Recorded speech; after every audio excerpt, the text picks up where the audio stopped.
M. Sékou Touré dit, je nous demande, par qui se croit bien notre maître, d'offrir nos poitrines pour restaurer le régime de son complice Kwame Nkrumah, notre plus mortel ennemi en terre d'Afrique. La Côte d'Ivoire est classée parmi les pays les plus aisés d'Afrique, au moins d'Afrique francophone. C'est pourquoi d'ailleurs il est normal qu'elle paye plus en contribution ici. Alors qu'on ne vienne pas dans les journaux parler des différends entre Sankara et Houphouët. Quel différent? Qu'est-ce que nous ambitionnons qu'il soit différent? Hein? Le plus gros poisson de nos fleuves, c'est le capitaine. Mais on nous dit, nos proverbes nous disent, le capitaine hors de l'eau n'est plus rien. Moi, hors du peuple, je ne représente plus rien. C'est pourquoi je demeure dans le peuple. Mes chers compatriotes, nous venons d'apprendre ce matin l'information la plus cruelle de notre histoire nationale. Le père de la nation, notre chef d'État bien-aimé, n'est plus. Le 7 décembre 1993, les Ivoiriens apprennent le décès de leur président, son Excellence M. Félix Houphouët-Boigny, le père fondateur de la nation, le vieux, le bélier de Yamoussoukro. Tant de superlatifs pour désigner le grand artificier de ce qui fut le miracle ivoirien. À cet effet, le pays est plongé dans une tristesse profonde, signe de l'admiration qu'une bonne frange d'Ivoiriens avait pour M. Félix Houphouët-Boigny. Depuis qu'il est mort, je ne sais pas. Je ne sais pas comment je dis bien. Alors ça fait mal, je suis touché, profondément je suis touché. 2 mois plus tard, à l'occasion de ses obsèques, dans son village natal Yamoussoukro, pas moins de 27 chefs d'État et représentants de 25 autres présidents se déplacent pour lui rendre un dernier hommage. Parmi les invités, il y a des visages quelque peu connus, il faut le dire. Valéry Giscard d'Estaing, Jacques Chirac, Édouard Balladur, Pierre Messmer ou encore le très célèbre Jacques Foccart. Derrière ce ballet d'officiels africains et français, c'est surtout une page de la France-Afrique qui se tourne. Une France-Afrique qui a une réputation quelque peu sulfureuse sur le continent avec des implications à tort ou à raison dans des opérations qui restent quelque peu douteuses, il faut le dire. On peut citer entre autres la guerre du Tchad, l'assassinat de Sylvanus Olympio au Togo, le règne long et sulfureux d'Omar Bongo à la tête du riche Gabon, la guerre du Katanga et son uranium, le renversement de Pascal Lissouba au Congo-Brazzaville, sans oublier les Comores et Madagascar. La France-Afrique, c'est souvent des liens troublants dans des histoires d'assassinat des leaders politiques africains tels que Mehdi Ben Baka, Félix Moumié, Otel Bono, du September, ou encore la traque de l'UPC et l'élimination de certains de leurs leaders comme Ruben Nyobé, Ousseini Afanda, Ernest Ouandié, pour ne citer que ceux-ci. Mais la France-Afrique, c'est aussi et surtout des opérations militaires sur le territoire africain dont les pertinences restent encore à prouver. On peut citer bien évidemment la double opération Cabane et Barracuda en République centrafricaine. On visait de renverser Bokassa pour le remplacer par l'ancien président et accessoirement son cousin David Dacko. On peut citer également l'opération Persil en Guinée qui visait à déstabiliser, voire éliminer Sékou Touré. On peut citer l'opération Crivette au Bénin qui visait à déstabiliser, voire assassiner Mathieu Kérékou. Mais la France-Afrique, ce n'est pas toujours des opérations militaires officielles. La France-Afrique, c'est souvent des opérations militaires quelque peu officieuse où on passe par l'intermédiaire de mercenaires. On peut citer bien évidemment le cas du Biafra au Nigeria ou encore le cas du Cabinda en Angola. Ces deux provinces avaient la particularité d'être immensément riches en pétrole. Bien évidemment, qui dit opération clandestine dit financement clandestin. Vous l'avez compris, la France-Afrique, ça a été aussi des scandales financiers qui ont permis à certains acteurs de ce concept-là de s'enrichir à titre personnel. On connaît l'histoire de l'Angola Gate, on connaît l'histoire des valises remises à des présidents et à des dirigeants français par des dirigeants africains. On connaît également l'affaire Elf, on connaît l'affaire des diamants de Bokassa. Bref, vous l'avez compris, la France-Afrique, ce n'est pas un concept qui avait pour but de faire du bien aux populations africaines. Partant de ce postulat, quand on sait que M. Félix Houphouët-Boigny était un ténor, un maillon important de la France-Afrique, on a même de se poser un certain nombre de questions. Qu'en était-il de sa politique extérieure? Était-il autant impliqué, comme certaines personnes le disent, dans les opérations sulfureuses de la France-Afrique? Est-ce que toute la politique extérieure de M. Félix Houphouët-Boigny était intrinsèquement liée tout le temps à la France-Afrique? Tant de questions auxquelles on essaiera de répondre dans cette vidéo. L'histoire de la France-Afrique et de la politique extérieure de M. Félix Houphouët-Boigny, c'est maintenant. Asseyez-vous confortablement, prenez votre petit verre de jus d'orange c'est parti. Bonjour, je suis Mr. S, bienvenue sur ma chaîne YouTube. Ici on parle de culture afro, d'actualité afro et d'histoire afro. Tout ce qui peut tendre vraiment à élever notre communauté, on en parle ici. Si tout ça vous parle, n'hésitez vraiment pas à vous abonner, à liker, à partager, à faire le nécessaire, on va dire. Alors, dans la préparation de cette vidéo, je me suis dit que parler de la politique extérieure de M. Félix Houphouët-Boigny revient indéniablement à aborder un sujet, la France-Afrique. Et j'estime quand même que commencer la vidéo en évoquant des thèmes vraiment France-africains pourrait troubler certains. Donc j'ai estimé qu'on pourrait quand même faire une pause de 5-10 minutes pour débroussailler le terrain, parler vraiment du concept de la France-Afrique, ses origines, ses modes de fonctionnement et potentiellement ses acteurs, pour que vous puissiez vraiment prendre un peu le contour de ce concept-là avant qu'on rentre dans le vif du sujet. Donc prenez position et puis on va d'abord expliquer ce qu'était la France-Afrique.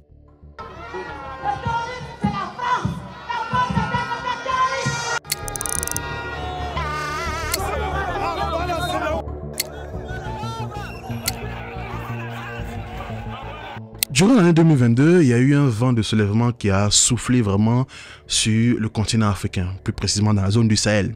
De nombreuses populations et des régimes ont commencé à décrier avec une certaine véhémence les relations entre la France et leur pays, on va dire. Et là, on se demande de quelles relations parle-t-il. Les événements ont commencé à prendre une certaine ampleur à telle enseigne que M. Emmanuel Macron, lors d'un déplacement au Gabon en 2023, a tenu un discours où il a évoqué sa politique africaine, on va dire. Et durant ce discours, il y a eu des mots-clés qui ont été énoncés. Notre histoire commune, ici au Gabon, ne nous le cachons pas, c'est aussi celle de la France-Afrique. Et cet âge de la France-Afrique est bien révolu. Le mot est lâché, c'est la France-Afrique. Et là, naturellement, on se demande donc, c'est quoi donc cette France-Afrique? Si on parle de la définition vraiment qu'on peut retrouver sur Internet ou de la définition vraiment logique et basique, on pourrait se dire que la France-Afrique, c'est l'ensemble des relations qu'il y a entre la France et ses anciennes colonies, ni plus ni moins. Cependant, quand on commence à creuser un peu plus, quand on commence à voir les origines de ce concept, mais surtout la réalité du terrain, on se rend compte qu'il y a un fossé entre la définition et ce qui se passe réellement. Quelles sont donc les origines de ce mouvement ? Nous sommes au 19e siècle, à l'ère moderne marquée par la révolution industrielle en Europe. Les besoins en matières premières se font de plus en plus grandissantes. Pour stimuler la révolution industrielle, le cap est donné sur l'Afrique. Sous prétexte de mission civilisatrice, les Européens vont donc coloniser le continent africain.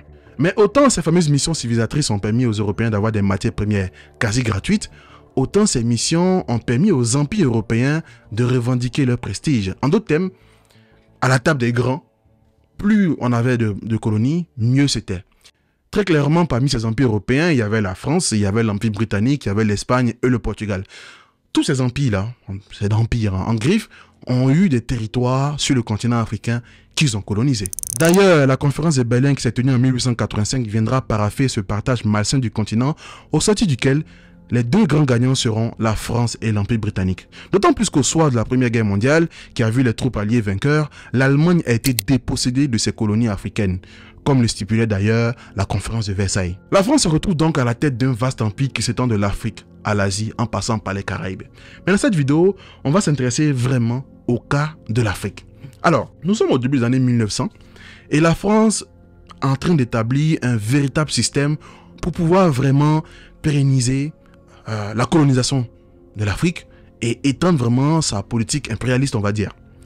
En 1910 précisément, la France décide donc de disloquer ses colonies africaines en deux grands blocs, à savoir l'Afrique équatoriale française avec pour capitale Brazzaville et l'Afrique occidentale française avec pour capitale Dakar. Elles sont toutes deux gérées par des gouverneurs. L'AOF comprendra donc la Mauritanie, le Sénégal, le Soudan français qui est l'actuel Mali, la Haute-Volta qui est l'actuel Burkina Faso, la Guinée française qui est l'actuelle Guinée, la Côte d'Ivoire, le Togo et le Dahomey, l'actuel Bénin. L'AEF comprendra quant à elle le Congo, qui est aujourd'hui le Congo-Brazzaville, le Gabon, ou Bangui-Chari, qui est l'actuelle République centrafricaine, le Tchad et bien évidemment le Cameroun. Après avoir réparti ces colonies en deux grands blocs, la France maintenant va s'évertuer vraiment à exploiter au maximum les ressources humaines qu'il y aura dans ces colonies. Dans un premier plan, il faudra avoir un certain nombre de bras armés pour pouvoir faire respecter vraiment la politique colonialiste sur le continent. Parce que des rébellions, il y en aura. Des révoltes, il y en aura. Mais il faudra les mater. Et il n'y a pas forcément assez de soldats pour pouvoir faire régner, si vous voulez, la loi coloniale, on va dire. Ce qui va se passer, c'est qu'ils vont recruter un certain nombre de Noirs, ils vont former un contingent armé, et ces Noirs iront à chaque fois qu'il faudra mater les révolutions, mater les rébellions, mater les révoltes. Mais cette armée noire qui a été formée, au fil du temps et au gré des guerres mondiales qui vont arriver, va s'agrandir. Le recrutement sera beaucoup plus intempestif, contre le gré ou avec le gré. On recrutera des Noirs pour aller combattre durant les guerres mondiales. Mais avoir des soldats pour faire régner l'ordre, c'est bien. Avoir des administrateurs coloniaux, européens ou blancs, si vous voulez, pour faire régner l'ordre, c'est bien. Mais il serait encore mieux d'avoir des auxiliaires noirs. Donc la France va donc décider de donner le privilège à certains Noirs d'aller s'instruire. Et au sortir de leur instruction, ces derniers deviendront des cadres, des auxiliaires coloniaux pour faire régner vraiment toute cette politique coloniale. Et dans cette politique vraiment où on veut exploiter la matière grise, où on veut vraiment faire créer une élite à la faveur de la colonisation, il sera choisi un pays comme plaque tournante, vraiment comme le cœur de cette politique, ce sera le Sénégal, avec notamment la célèbre école normale de William-Ponty, où une bonne frange d'intellectuels africains passeront. En effet, de cette école sortira une grande partie de l'élite africaine, avec des noms connus comme Modibo Keïta, Mamadou Dia, Abdoulaye Wade ou encore un certain Félix Houphouët-Boigny, pour ne citer que ceux-là. Mais ce n'est pas tout, il n'y a pas seulement que l'école normale de William-Ponty, il y aura beaucoup d'instituts comme ça, avec notamment l'école des troupes des enfants de Saint-Louis, d'où sortira le célèbre Charles Nchoréré, d'où sortira M. Mathieu et bien d'autres personnages importants dans l'histoire de l'Afrique. Le but officiel, c'est de former des médecins, des instituteurs, des vétérinaires, des agents de la poste, pour pouvoir vraiment faciliter le quotidien des Noirs dans l'Empire français. Mais en réalité, la France est en train de préparer une élite dont elle espérait tirer le maximum de cadres dociles, de cadres complaisants à leur politique. Mais ce qui se passe, c'est que ces deux groupes-là, les militaires utilisés par la France, en tout cas les hommes armés utilisés par la France, et cette élite qui était en construction, ces deux groupes auront un rôle important dans l'histoire à des moments bien précis. D'abord les soldats. À l'occasion des deux guerres mondiales, surtout la Seconde Guerre mondiale, on va recruter beaucoup d'Africains, que ce soit au sein de l'AOF ou de l'AEF, pour aller combattre en première ligne pour la France. Ces derniers seront, pour certains, remerciés d'une triste manière. J'avais fait une vidéo sur le cas du massacre de Thiaroye que vous retrouverez ici. Ils seront massacrés parce qu'ils auront osé demander leur pays. Voilà le cas des militaires. Après, des militaires ou des hommes armés, on va dire. Il y a eu également le cas de cette élite, on va dire, qui était en formation. Ce qui se passe, c'est que, au sortir de la Seconde Guerre mondiale, en tout cas à l'aube de la fin de la Seconde Guerre mondiale, la France est amoindrie. La guerre mondiale l'a affaiblie économiquement, militairement, sur tous les plans. Donc tenir les colonies comme elle a toujours fait avec la force, avec la répression, elle ne peut plus. Économiquement, ce n'est plus possible. Il faut donc changer de fusil d'épaule, comme je le dis toujours dans mes vidéos. À cet effet, il y a encore beaucoup de pression sur la France sur la scène internationale. L'ONU commence à demander à ce que les indépendances soient données aux pays africains. Les États-Unis commencent à tempêter pour que les indépendances soient données aux pays africains. Je précise que les États-Unis n'ont pas plaidé à fond pour l'indépendance des pays africains de bonté de cœur. C'était une guerre pour voir le pays qui allait avoir la plus grande influence. Donc, voir la France toujours maintenir son influence sur les pays africains, c'est potentiellement voir un pays qui aurait une vaste zone d'influence. Donc, bien évidemment, les États-Unis faisaient pieds et mains pour que tout ça cesse. Et à côté, vous avez également des intellectuels qui commencent à prendre leur essor et qui commencent à demander également l'indépendance de leur pays. Sans compter les soldats qui sont allés se battre durant la guerre mondiale, qui ont vu les Français célébrer leur liberté, ils veulent aussi leur liberté. Donc, très clairement, la France, dirigée par le général de Gaulle, est acculée. Le général de Gaulle a l'idée donc de faire la conférence de Berlin, que j'ai toujours appelée dans mes vidéos ici, la plus grosse arnaque du siècle. Et durant cette conférence, où il n'y a aucun noir, il faut le dire, à part Félix Houphouët, qui est antillais, qui est gouverneur colonial, qui est administrateur colonial. Durant cette conférence, il y aura tout un ramassis de promesses qui dans l'ensemble laisse transparaître une envie de la France de vraiment aller vers les indépendances. Il y aura beaucoup de mesures qui seront prises, notamment le fait que les Africains puissent se syndiquer ou se syndicaliser dans le contexte dans le même sens. Et donc, au sortir de tout cela, les Africains vont commencer à s'organiser en partis politiques. des partis politiques qui seront matés, parce qu'à chaque fois, ces partis politiques demanderont les indépendances, ils seront matés. Et arrivé à un certain moment, ces partis politiques vont commencer à s'organiser sous une forme d'une entité commune, sous l'impulsion de M. Félix Houphouët-Boigny, qui en 1946, lors du congrès de Bamako, va, avec ses copains, créer le RDA, le Rassemblement démocratique africain. Une manière de répondre à la conférence de Berlin, mais surtout une manière de dire que évoluer de façon dispersée, ce n'est pas forcément pertinent, mais il faudrait que nous, les Africains, on s'unisse pour lutter contre la force coloniale française. À ce stade de l'histoire, pratiquement tous sont sur la même longueur d'onde. Et là, clairement, le RDA se rend vite compte qu'il est oppressé, il est opprimé. Il lui faut un soutien de taille face à la machine coloniale de l'État français. Et là, une question se pose. C'est que si vous regardez réellement les motivations de la colonisation, de l'impérialisme, du néocolonialisme, le dénominateur commun, c'est le capitalisme. Et l'entité politique en Occident, qui était vraiment opposée aux valeurs du capitalisme, c'était très clairement le Parti communiste, on va dire. Et donc, le RDA va s'allier au Parti communiste français parce qu'en termes d'idéaux, en termes de poids, ça leur accordait vraiment beaucoup de soutien. D'autant plus que le congrès même de Bamako aurait été en partie financé par le Parti communiste français. Bref. Mais en 1950, quand René Pleven arrive au pouvoir en France, la 4e République, un de ses ministres, en l'occurrence le ministre d'Outre-mer, c'est M. François Mitterrand. Ce dernier va réussir à convaincre Félix Houphouët-Boigny de couper les ponts avec le PCF, le Parti communiste français, et de se rallier à l'UDSR. Alors, je tiens à préciser ici, je le précise, je le réitère, je le répète. Le RDA s'est rapproché de l'UDSR sous l'impulsion de M. Félix Houphouët-Boigny et non le contraire. D'ailleurs, vous verrez que dans l'histoire du RDA, cette décision a créé beaucoup de clivages parce que tous les leaders africains ne voulaient pas de cette orientation politique.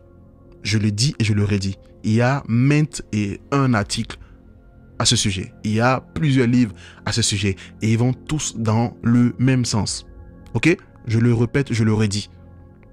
Donc, le RDA va se rapprocher de l'UDSR, va couper les ponts avec le PCF et donc commence une collaboration étroite entre Félix Houphouët-Boigny et le régime de Pleven et de François Mitterrand. Très clairement. Et là, clairement, ça va créer au sein du RDA un certain nombre de clivages parce que bon nombre de leaders ne voulaient pas de cette orientation politique.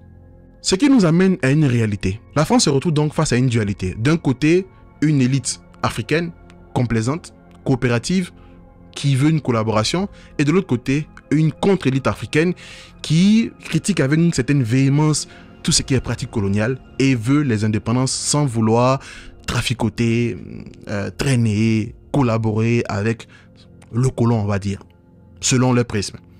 Et il faut dire que l'élite africaine qui veut marcher avec la France est choyée, est adoubée, est aidée. Un titre d'exemple, dans le cas de la Côte d'Ivoire, dès l'instant où Félix Houphouët-Boigny a accepté de collaborer avec l'État français, en tout cas avec l'UDSR, on a rappelé M. Péchou, Laurent Péchou, qui était gouverneur de Côte d'Ivoire. Ce dernier avait été envoyé en Côte d'Ivoire pour mater toute rébellion, toute dissension, toute personne qui voudrait vraiment s'élever contre la colonisation. Et donc, pour marquer vraiment le coup, ce dernier a été rappelé et les relations ont été vraiment les plus cordiales avec la Côte d'Ivoire. De l'autre côté, vous avez la contre-élite qui a été surveillée comme de l'huile sur le feu par les services secrets français, qui a été intimidée, que ce soit en France ou sur le continent africain, et des exemples, on en a des masses. Il faut dire que la contre-élite africaine n'était pas seulement des hommes intellectuels aboutis, on va dire, comme des députés, des cadres, non, depuis les universités. Parce que en France, il y a eu la naissance de la Fédération des étudiants africains de France, et ces étudiants-là ont été très véhéments, très critiques vis-à-vis de la politique coloniale de la France sur le continent africain. Parmi eux, il y a eu un certain Francis Vaudier. Si vous avez vu la première partie de l'histoire, ce dernier a été expulsé en Côte d'Ivoire où il a été emprisonné plus tard. Je dis ça, je ne dis rien. Mais sur le continent, de nombreux politiciens africains, de nombreux leaders africains, de nombreux intellectuels africains qui ont critiqué tout ce système ont vécu vraiment des cauchemars. On va prendre l'exemple de M. Barthélemy Bokanda, qui lui était un leader politique dans l'actuelle République centrafricaine. Il a été intimidé, il a été embêté, il a finalement été arrêté. Mais il est sorti de prison. Il a réussi vraiment à mener la barque de son combat. Et vraiment, à quelques mois ou quelques semaines de l'indépendance, on va dire, de ce qui allait être l'indépendance, et lui qui allait devenir le président de la République centrafricaine, il est mort dans un accident, dans un crash d'avion accidentel. Je dis ça, je ne dis rien. Et ça a été la porte ouverte pour tous les présidents qui ont créé les problèmes à la République centrafricaine. David Dacko, Bokassa, bref, vous l'avez compris. Tout ça pour vous dire que la France avait devant elle deux cas de figure. Une élite coopérative et une contre-élite qui ne voulait absolument rien entendre. Et elle avait un traitement vraiment très différent dans les deux cas. Mais en 1958, quand le général de Gaulle revient au pouvoir, il ne revient pas seul. Il vient avec M. Jacques Foccart, qui sera son conseiller aux affaires africaines et malgaches, et qui sera accessoirement à la tête de ce qui a été appelé la cellule africaine de l'Élysée. Dans cette phrase, il y a beaucoup d'anomalies. En fait, l'Afrique était tellement un gâteau juteux pour l'État français, pour les dirigeants français de cette époque-là, qu'il a fallu créer un département étatique spécialisé pour gérer l'Afrique. On a le ministère des Affaires étrangères qui gère tout le monde, et pour l'Afrique, on a créé une sorte d'ovni institutionnel qui ne répondait à aucun principe juridictionnel ou étatique français. La cellule africaine de l'Élysée ne rendait compte qu'à une seule personne, le général de Gaulle. Et à sa tête, on a mis Jacques Foccart. Jacques Foccart avait une mission. Il avait pour mission de gérer l'accession des pays africains à l'indépendance, en veillant à une chose, à ce que les relations entre la France et les ex-colonies soient inchangées. Pas inchangées, j'entends le fait que la France continue à siphonner les richesses de ces pays-là, le fait que la France continue à avoir une influence notable sur ces pays, en d'autres termes, une indépendance sans que ces pays ne soient indépendants. Très clairement. C'est donc dans cette lancée que deux projets vont être lancés, en l'occurrence l'Union française et la communauté française. Comme le nom indique, ce ne sont pas des projets où on entend une collaboration avec l'Afrique, hein, c'est plus des projets d'assimilation. Et la communauté française sera le dernier de ces projets-là, va faire des émules, parce qu'au sein des dirigeants africains qu'on a bien évidemment choisis avant la période des indépendances, la plupart vont adhérer à ce projet. Félix Houphouët-Boigny en sera même d'ailleurs un des fervents ambassadeurs, mais Sékou Touré refusera de rentrer dans tout ça. Et avec ce projet de communauté française, bien évidemment, on se retrouve encore avec deux cas de figure, la contre-élite et l'élite qui veut marcher avec ça. La majorité des leaders africains qui ont été bien évidemment choisis par les soins de la France, qui ont été financés, soutenus par la France, vont voter pour le oui à ce projet de communauté française qui a été validé à la suite d'un référendum. Et il y aura une contre-élite avec M. Sékou Touré qui a refusé d'adhérer à ce projet. Quoi qu'il en soit, les bases de la coopération franco-africaine étaient en train de s'asseoir. Les prémices de la France-Afrique étaient en train d'être mises au goût du jour, on va dire. Mais il y a une réalité du terrain. Si on veut faire fonctionner cette machine, ce projet impérialiste, ce projet de colonisation sans être colonisé, il faut des émissaires, il faut des relais. Jacques Foccart est domicilié en majorité du côté de l'Élysée. Il n'est pas en Afrique. Il lui faut donc des visages, des intermédiaires, des interlocuteurs, des partenaires dans sa politique sur le continent africain. Et là, très clairement, deux visages sortent du lot. D'un côté, Félix Houphouët-Boigny et de l'autre côté, Senghor du Sénégal. Alors, il faut comprendre une chose, c'est que Senghor sortait du lot, déjà parce que c'était un très grand intellectuel, très intelligent, éminent intellectuel du continent, mais aussi parce que Dakar a toujours été une plaque tournante dans la politique de la France sur le continent, sa politique impérialiste, colonialiste, je l'ai trop répété. Mais de l'autre côté, vous avez aussi le fait que Félix Houphouët-Boigny, ce n'est pas n'importe qui. C'est quelqu'un qui a une grosse influence. C'est quelqu'un qui a un gros charisme. C'est quelqu'un qui a pu faire fédérer plus de 20 000 planteurs dans son syndicat agricole à l'époque. C'est quelqu'un qui, quand il voulait créer le RDA, a réussi à faire fédérer tous les leaders politiques africains, a réussi à faire mettre les égos de côté. C'est un homme qui est respecté. Donc, très clairement, il y a un choix qui s'impose. Et donc, vous l'avez deviné, Jacques Foccart va plutôt pencher pour Félix Houphouët-Boigny. Dès cet instant, les colonies, les territoires colonisés par la France, on va dire l'AOF et l'AEF, vont être balkanisés. On va passer de deux grosses entités étatiques à une douzaine d'États qui fonctionnent de façon unitaire. Et là, c'est un peu la naissance de ce qui a été appelé la France-Afrique. La France-Afrique n'est pas encore officielle, mais les premières lueurs commencent à se faire voir, on va dire. Petit aparté, c'est que tous ces territoires AOF et AEF, dans le jargon france-africain, ce territoire-là a été appelé aujourd'hui le précaré français. C'est une zone d'influence française.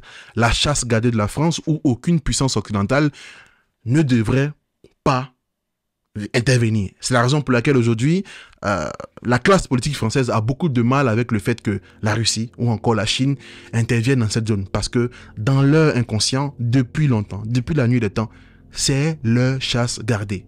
Vous voyez donc que même dans le vocabulaire, donner les indépendances, ça n'a jamais été une intention claire.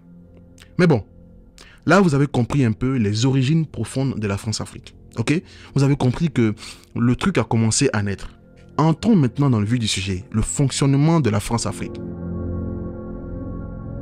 La France-Afrique fonctionnait un peu comme une grosse multinationale. Même pour être un peu plus cynique, je dirais comme une mafia. Je pèse mes mots. En griffe. À la tête de la France-Afrique, vous avez le général de Gaulle. Mais le général de Gaulle, c'est le président de la France. Il n'a pas que les affaires africaines à gérer. Donc, il n'a pas l'énergie et le temps de gérer tout ça. Ok? Donc, il va créer une cellule africaine pour gérer tout ça. À la tête de cette cellule, il va mettre son fidèle collaborateur, Jacques Foccart. Jacques Foccart aura pour mission l'Afrique full time. Ok? Et Jacques Foccart a une spécificité, c'est que c'est le collaborateur rêvé. Parce que Charles de Gaulle, dans bien de cas, voire toujours, ne disait jamais ouvertement aller faire cette opération en Afrique. Il donnait le feu orange. C'est-à-dire que, entre les lignes, on sous-entendait qu'il avait validé. Il ne disait pas qu'il fallait soutenir telle personne, qu'il fallait faire ça. Il disait généralement, dans l'intérêt de la France, ce serait bien qu'on ne... Et Jacques Foccart l'interprétait et prenait des initiatives. Et la spécificité, c'est que s'il y avait un problème, c'est Jacques Foccart qui prenait tout. Charles de Gaulle était rarement impliqué directement dans les événements qui pouvaient survenir. Très important. Ok? Une fois que vous avez Jacques Foccart, comme je vous l'ai dit précédemment, il faut qu'il ait un interlocuteur, un visage à qui parler. Il faut qu'il ait un relais pour sa politique. Et il faut qu'il ait quelqu'un qui puisse lui faire remonter tout ce qui se passe. Très important sur le continent africain. À cet effet, comme je l'ai expliqué, le choix de Félix Houphouët-Boigny a été le choix qui était évident, on va dire. Dès cet instant, vous avez déjà certains paliers de la France-Afrique. Mais la France-Afrique, comme je l'ai dit, c'est des missions, dont 3 importantes que j'ai pu, à mon point de vue de mon analyse, ressortir. La première mission, c'est de protéger coûte que coûte tous les présidents qui ont bien voulu être coopératifs. Tous les présidents qui assurent à la France de pouvoir se gaver à pleines dents dans les richesses des pays anciennement colonisés. La seconde mission, c'est de veiller à ce qu'aucun grain de sable ne vienne enrayer la machine. Et par grain de sable, j'entends tous les présidents africains gênants. Tous les présidents africains trop critiques. Il faut les déstabiliser, voire les éliminer. Et la troisième mission, c'est faire tourner cette machine. Donc le carburant, le financement. Donc engraisser la machine, faire tourner la machine. Et aussi souvent, financer les acteurs de la France-Afrique. Prenons donc la première mission. Le deal était simple. Si tu es un président d'un territoire anciennement colonisé, que tu nous laisses faire nos petites affaires dans ton pays, que tu signes des accords qui sont très gagnants pour la France, nous, on s'engage à te protéger coûte que coûte. S'il faut que tu fasses 30 ans, 40 ans au pouvoir, on te protégera. S'il faut que tu élimines certains membres de ta population, nous, on te protégera. Le deal, c'est ça. À cet effet, il y aura des signatures d'accords de protection militaire entre la France et de nombreux pays ex-colonies françaises. Ça, vous le savez, si vous avez regardé plusieurs de mes vidéos ici. Ok? Pour que vous ayez vraiment une idée de cette pratique, je vais vous donner un exemple tangible. Au soir de la guerre d'Algérie 1962, la France se rend compte que le pétrole algérien, il faut mettre une croix sur ça. Le général de Gaulle, ayant fait de la course à l'énergie un de ses chevaux de bataille, va jeter son dévolu sur un petit pays d'Afrique, mais immensement riche, le Gabon. Et à la tête du Gabon, il y a un homme, M. Léon Mba. Léon Mba a la particularité d'avoir été un homme qui a âprement lutté pour les indépendances. À l'époque. Les Français l'ont un peu secoué, l'ont un peu intimidé. Il a changé de bord. Il est devenu un fervent partisan de la France. Je parle quand même d'un homme qui ne voulait même pas que son pays soit indépendant. Je parle quand même d'un homme qui ne voulait même pas que son pays ait un drapeau. Il voulait que son pays soit limite un département de la France. Cet homme-là, hyper francophile, a été renversé à la suite d'un coup d'État en 1964. Ce que la France fait, dans la logique de la France-Afrique, la France va diligenter des militaires pour aller remettre M. Léon Mba au pouvoir. Mieux, c'est que M. Léon Mba, lorsqu'il sera vers la fin de son règne, la France va choisir une personne, va l'encadrer, va le former, va le préparer, va pousser Léon Mba à changer la constitution alors qu'il est mourant et va mettre ce dernier à la tête du Gabon quand M. Léon Mba mourra. Ce dernier n'est tout autre que M. Omar Bongo. Omar Bongo sera d'ailleurs un des piliers de la France-Afrique. Ah, c'est un exemple parmi tant d'autres. Mais étant donné que dans la suite de la vidéo, on va parler de la Côte d'Ivoire, prenons le cas de la Côte d'Ivoire, un exemple. En fait, quand M. Félix Houphouët-Boigny arrive à la tête de la Côte d'Ivoire, aux indépendances, la Côte d'Ivoire, ce n'est pas n'importe quel pays dans la France-Afrique. C'est le poumon, c'est le cœur de la France-Afrique. Félix Houphouët-Boigny, c'est un maillon important. Donc, si il advient que ce dernier soit renversé, c'est la machine qui va connaître un gros coup dur. Dès cet instant, la France est consciente qu'il faudra protéger ce dernier coûte que coûte. On va donc diligenter les services secrets français et ces derniers vont veiller à ce que tous les opposants soient surveillés comme de l'huile sur le feu. Mieux, ils vont veiller à ce que tous les présidents sous-régionaux trop critiques à l'égard des Félix Houphouët-Boigny soient surveillés comme le feu. À cette époque, aujourd'hui la DGSE était appelée à l'époque le SDEC. Jacques Foccart va envoyer la fine fleur du SDEC, la crème de la crème, un certain Maurice Robert, le général Maurice Robert, surnommé Monsieur Pétrole, Monsieur Valise ou encore le ministre de l'Afrique. Ce dernier va surveiller le dossier africain comme de l'huile sur le dossier ivoirien comme de l'huile sur le feu. Mieux, on va donner à M. Félix Houphouët-Boigny des collaborateurs français qui vont veiller à ce qu'il soit accompagné dans sa politique, mais qui vont également veiller à ce qu'il soit conseillé, qu'il soit accompagné, comme on l'a fait au Gabon, parce que, vous ne le savez pas peut-être, mais les gardes républicaines en Afrique sont une invention française. Ça a commencé pratiquement au Gabon. On a fait pareillement en Côte d'Ivoire. Et donc, ce qui se passe, c'est que l'ambassadeur de France en Côte d'Ivoire, en l'occurrence M. Jacques-Raphaël Lègue, sera un fidèle collaborateur de M. Félix Houphouët-Boigny. Il sera en Côte d'Ivoire de 1963 à 1979. Le chef de cabinet de M. Félix Houphouët-Boigny, en l'occurrence Guy Néré, sera envoyé limite par la France. Donc on met toute une architecture veillant vraiment à solidifier, pérenniser son pouvoir, parce qu'on sait que tant qu'il sera là, le système france-africain va continuer à couler, à rouler sans souci. Et Maurice Robert va mettre en place ce qui a été appelé le PLR, les postes de liaison de renseignement. C'est la face visible, la face officielle du SDEC. Et le PLR va vraiment veiller à la sécurité, à la pérennité vraiment du gouvernement de M. Félix Houphouët-Boigny. Si vous remarquez, à cette époque, l'armée n'était pas en charge de la sécurité extérieure de la Côte d'Ivoire. C'était l'armée française qui gérait ça. Certains troubles propres à la Côte d'Ivoire ont été même gérés par l'armée française. Le cas de la révolte des 108, c'est l'armée française qui a été envoyée à un certain moment pour aller mater la rébellion. Le cas du Guébier, l'armée française a également été envoyée. Vous voyez donc, c'est toute une architecture qui a été mise en place pour vraiment veiller à ce que la France-Afrique, et donc M. Félix Houphouët-Boigny, puisse officier de façon sereine. Il y a même eu le cas de nombreux articles qui ont évoqué l'existence d'un tunnel entre l'ambassade de France et la présidence de Côte d'Ivoire. Tunnel qui aurait été entretenu par M. Bédier, mais qui aurait été bouché ou fermé par M. Gbagbo. Ce sont des supputations. Quoi qu'il en soit, l'utilisation de tunnels entre les présidences et les ambassades françaises, ce n'est pas nouveau. On a eu le cas en Tunisie où on a découvert un tunnel étrange entre l'ambassade de France et la présidence. Bref, pour vous dire que on a vraiment mis tout en place pour pouvoir vraiment veiller à protéger tous les présidents coopératifs dans ce projet France-Africain. Maintenant, la seconde mission, c'était de déstabiliser, voire éliminer les présidents, les grains de sable dans la machine France-africaine. L'exemple de M. Sékou Touré est légion. De toute façon, on en parlera dans la suite de la vidéo. Mais il y a également le cas de M. Tombalbaye au Tchad, qui au début a été un fidèle collaborateur de la France, qui au début a été soutenu par ses accords de protection. On a envoyé des soldats pour venir le soutenir. Mais lorsque ce dernier a osé tenir tête à la France sur des questions énergétiques, donc l'argent, comme par hasard, je dis bien comme par hasard, il a été assassiné. La dernière mission, c'est le nerf de la guerre, l'argent. Toutes les opérations non officielles qui ont été faites sur le continent africain n'ont pas pu être faites avec l'argent du contribuable français. Parce qu'il faut justifier ça. Il a fallu trouver de l'argent. Ok? Et cet argent vient d'où? Cet argent vient de l'exploitation des richesses du continent africain. L'exploitation des richesses du continent africain ont certes servi aux contribuables français, mais ont souvent servi aux acteurs de la France-Afrique, ces personnes qui étaient aux premières loges du pompage des richesses du continent africain. Très clairement.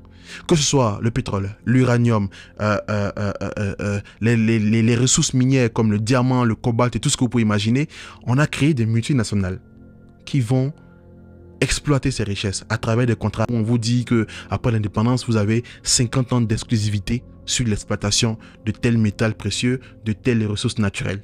Voilà un peu un petit portrait de ce qu'était la France-Afrique. Mais pour que vous ayez un peu une idée synthétique, je vous fais un récap de tout ça. Au sommet de la pyramide, vous avez le président de la France, qui à l'époque était le général de Gaulle. Ensuite, vous avez en dessous de lui le patron de la cellule africaine de l'Élysée, qui à l'époque était Jacques Foccart. Bien évidemment, au gré des couleurs politiques et du temps, les présidents changeront et les patrons de la cellule africaine de l'Élysée changeront.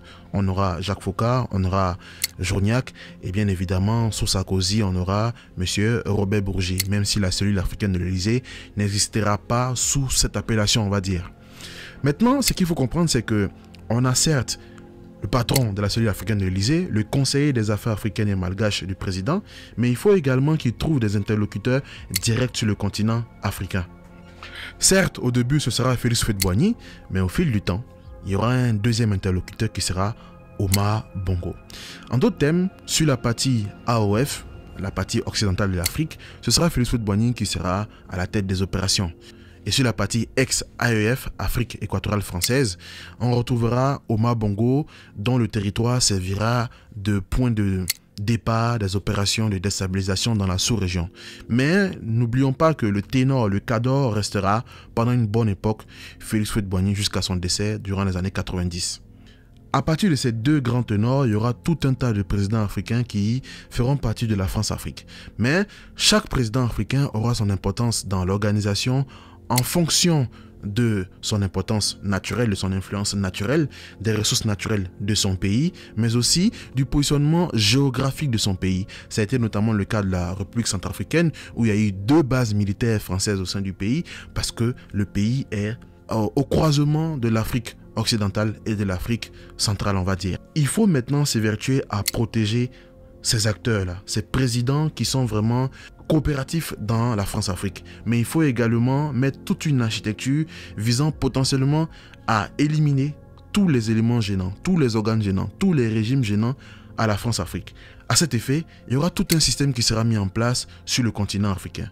Le premier, ce sont les ambassadeurs qui ont remplacé, au soir des indépendances, les gouverneurs. Mais les ambassadeurs de la France sur le continent africain ont des rôles beaucoup plus importants que le rôle qu'on connaît de façade. Ce sont des pions vraiment de la politique française pendant un bon bout de temps sur le continent africain. Ensuite, vous avez les services secrets. Les services secrets qui ont la face visible qui était appelée les PLR, les postes de liaison et de renseignement. C'est la face visible vraiment des services de renseignement. Et il faut savoir qu'il y a la face moins visible des services de renseignement. Bien évidemment, les services de renseignement vont muer au fil du temps. Ce sera d'abord le SDEC, puis actuellement le DGSE, mais il y aura des noms très connus dans des opérations, on va dire, pas très catholiques, notamment Maurice Robert, Maurice Delaunay, Lou Martin, Bob Maloubier, Antoine Azoumé, bref, tous ces noms font partie des services secrets français de l'époque, qui ont eu pendant une certaine époque le surnom de Barbouze. Ensuite, vous avez désormais pour des opérations moins officielles où la France ne doit pas être directement impliquée, les mercenaires. Et parmi les mercenaires les plus connus utilisés dans les opérations visant à protéger les intérêts français, on a le très célèbre Bob Denard. Et le dernier maillon de la chaîne, ce sont vraiment des acteurs politiques. souvent sont des acteurs politiques qui ont la coupole de ministre de la coopération, souvent sont également des ex-gouverneurs qui traînent sur le continent, qui continuent toujours à officier. On peut citer Pierre Messmer, on peut citer Guy Payne qui a été ministre de la coopération, on peut citer Christian Nucci qui a été également ministre de la coopération. Maintenant qu'on a compris tout le fonctionnement de la France-Afrique, il faut maintenant qu'on fasse le récap sur la partie financement. Il faut savoir que ces opérations sont généralement financées par le contribuable français quand elles sont officielles reconnues, mais quand il y a des opérations moins officielles, il faut trouver des financements. Et ce sont les ressources naturelles du continent qui vont servir. Et en termes de ressources financières, on a le pétrole, on a l'uranium, on a les ressources minières, les métaux précieux que vous connaissez. Et pour toutes ces ressources naturelles, on crée des multinationales qui vont les gérer. En l'occurrence, Elf, qu'on connaît tous, qui s'est occupé de gérer tout le pétrole dans le précaré français et même bien au-delà. Ce financement permettra également d'engraisser tous les acteurs importants de la France-Afrique que j'ai cités un peu plus haut. Il faut également préciser en termes de vocabulaire france-africain que tous les acteurs que j'ai cités là, tous ces ambassadeurs, tous ces présidents, tous ces intermédiaires français, tous ces services secrets vont constituer un vaste réseau qu'on va appeler généralement les réseaux FOCAR. Alors, une fois que vous avez compris maintenant la France-Afrique, sa définition, son origine, son fonctionnement et certains acteurs importants de tout ce concept-là, intéressons-nous maintenant au vif du sujet, la politique extérieure de M. Félix Houphouët-Boigny. À cet effet, je fais un petit disclaimer très important. Vous savez, dans cette vidéo, il faut que je sois le plus pédagogique possible parce que je sais que parmi vous, beaucoup s'y connaissent vraiment, beaucoup. Moi, je n'y connais pas grand-chose, mais j'estime que pour expliquer, il faut que les choses soient les plus simples possibles. Ce qu'on va faire, c'est que au lieu de faire des théories en l'air, dans cette vidéo, on va évoluer cas par cas. On va prendre des pays, on va exposer le contexte, on va analyser les éventuelles implications de la France-Afrique, oui ou non, et pour finir, on va voir dans quelle mesure M. Félix Houphouët-Boigny a été impliqué, quelle était sa politique dans ce cas. Ok ? Et bien évidemment, on verra également des cas où il n'y a pas eu de France-Afrique, où il y a eu tout simplement l'implication de M. Félix Houphouët-Boigny pour analyser vraiment sa politique extérieure sous-régionale, mais aussi sur le continent africain. Ok? Deuxième disclaimer, c'est très important. Je tiens à dire que le fil rouge dans ces histoires-là, ce ne sera pas le temps. Ce ne sera pas la chronologie. Je sais que certains aiment les vidéos du style Monsieur X est né en 1910, il a eu sa femme en 1920, il a eu 3 enfants, il a eu une tisa, il a fait ça. Vous savez très bien que ce n'est pas ma façon de faire. Je n'aime pas les vidéos chronologiques type Wikipédia où on vient lire un texte. Non. Je veux vraiment que, au sorti de toutes mes vidéos, vous ne soyez pas happé par le temps. Vous soyez happé plutôt par les interrelations. C'est-à-dire que demain, si on vous dit c'est passé telle chose au Cameroun, au Mali, au Burkina, vous avez le recul et vous vous dites attention. Je prends du recul, il s'est passé ça là, il s'est passé ça là. Quand j'interrelie, je me dis que tel intervenant est passé au Mali, est passé au Burkina, est passé en Guinée, donc c'est lié pour que vous ayez une analyse macro. Donc le fil rouge dans cette histoire, ce sera vraiment les relations entre les histoires qu'on va évoquer. Si je parle de la Guinée que j'enchaîne avec le Nigeria, c'est qu'à un certain moment, ces deux pays ont eu une liaison. Ce sera comme ça. Cependant, je ferai l'effort quand même d'avoir une chronologie 70, 77, 80, 90. Tout ça étant dit, rentrons dans le vif du sujet. Dans le cadre de la politique extérieure de M. Félix Houphouët-Boigny, son premier vrai chantier a été la territorialité. Prenons le cas de ce problème dit de balkanisation. Ça ne recouvre pas la réalité. Il faut que je vous le dise, vous êtes jeunes. Il n'y a aucun continent au monde contient une seule nation. Ça n'existe pas. Il n'y a pas de nation européenne. Il n'y a pas de nation algérienne, américaine. Il n'y a pas de nation asiatique. Les nations sont bordées par des frontières qui sont des cicatrices de l'histoire. Vous n'avez pas voulu me comprendre, mes frères. On a cru que c'était de l'égoïsme. Non. Le général de Gaulle disait, en politique, on ne règle aucun problème, on les déplace. Parce qu'il faut savoir qu'au sein de l'AOF, l'Afrique occidentale française, le sujet de la territorialité a été vraiment un sujet qui a été au cœur des débats, qui a été vraiment très conflictuel.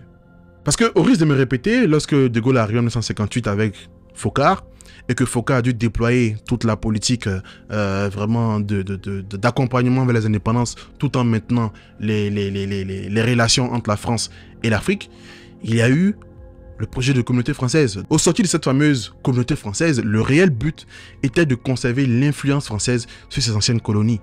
À cet effet donc, la communauté française qui a été votée par un oui majoritaire sur le continent africain, avait un réel but. Le but était de conserver l'influence française sur ses anciennes colonies. Donc Jacques Foccart se retrouve là, au sorti de la communauté française, là, et il a deux options.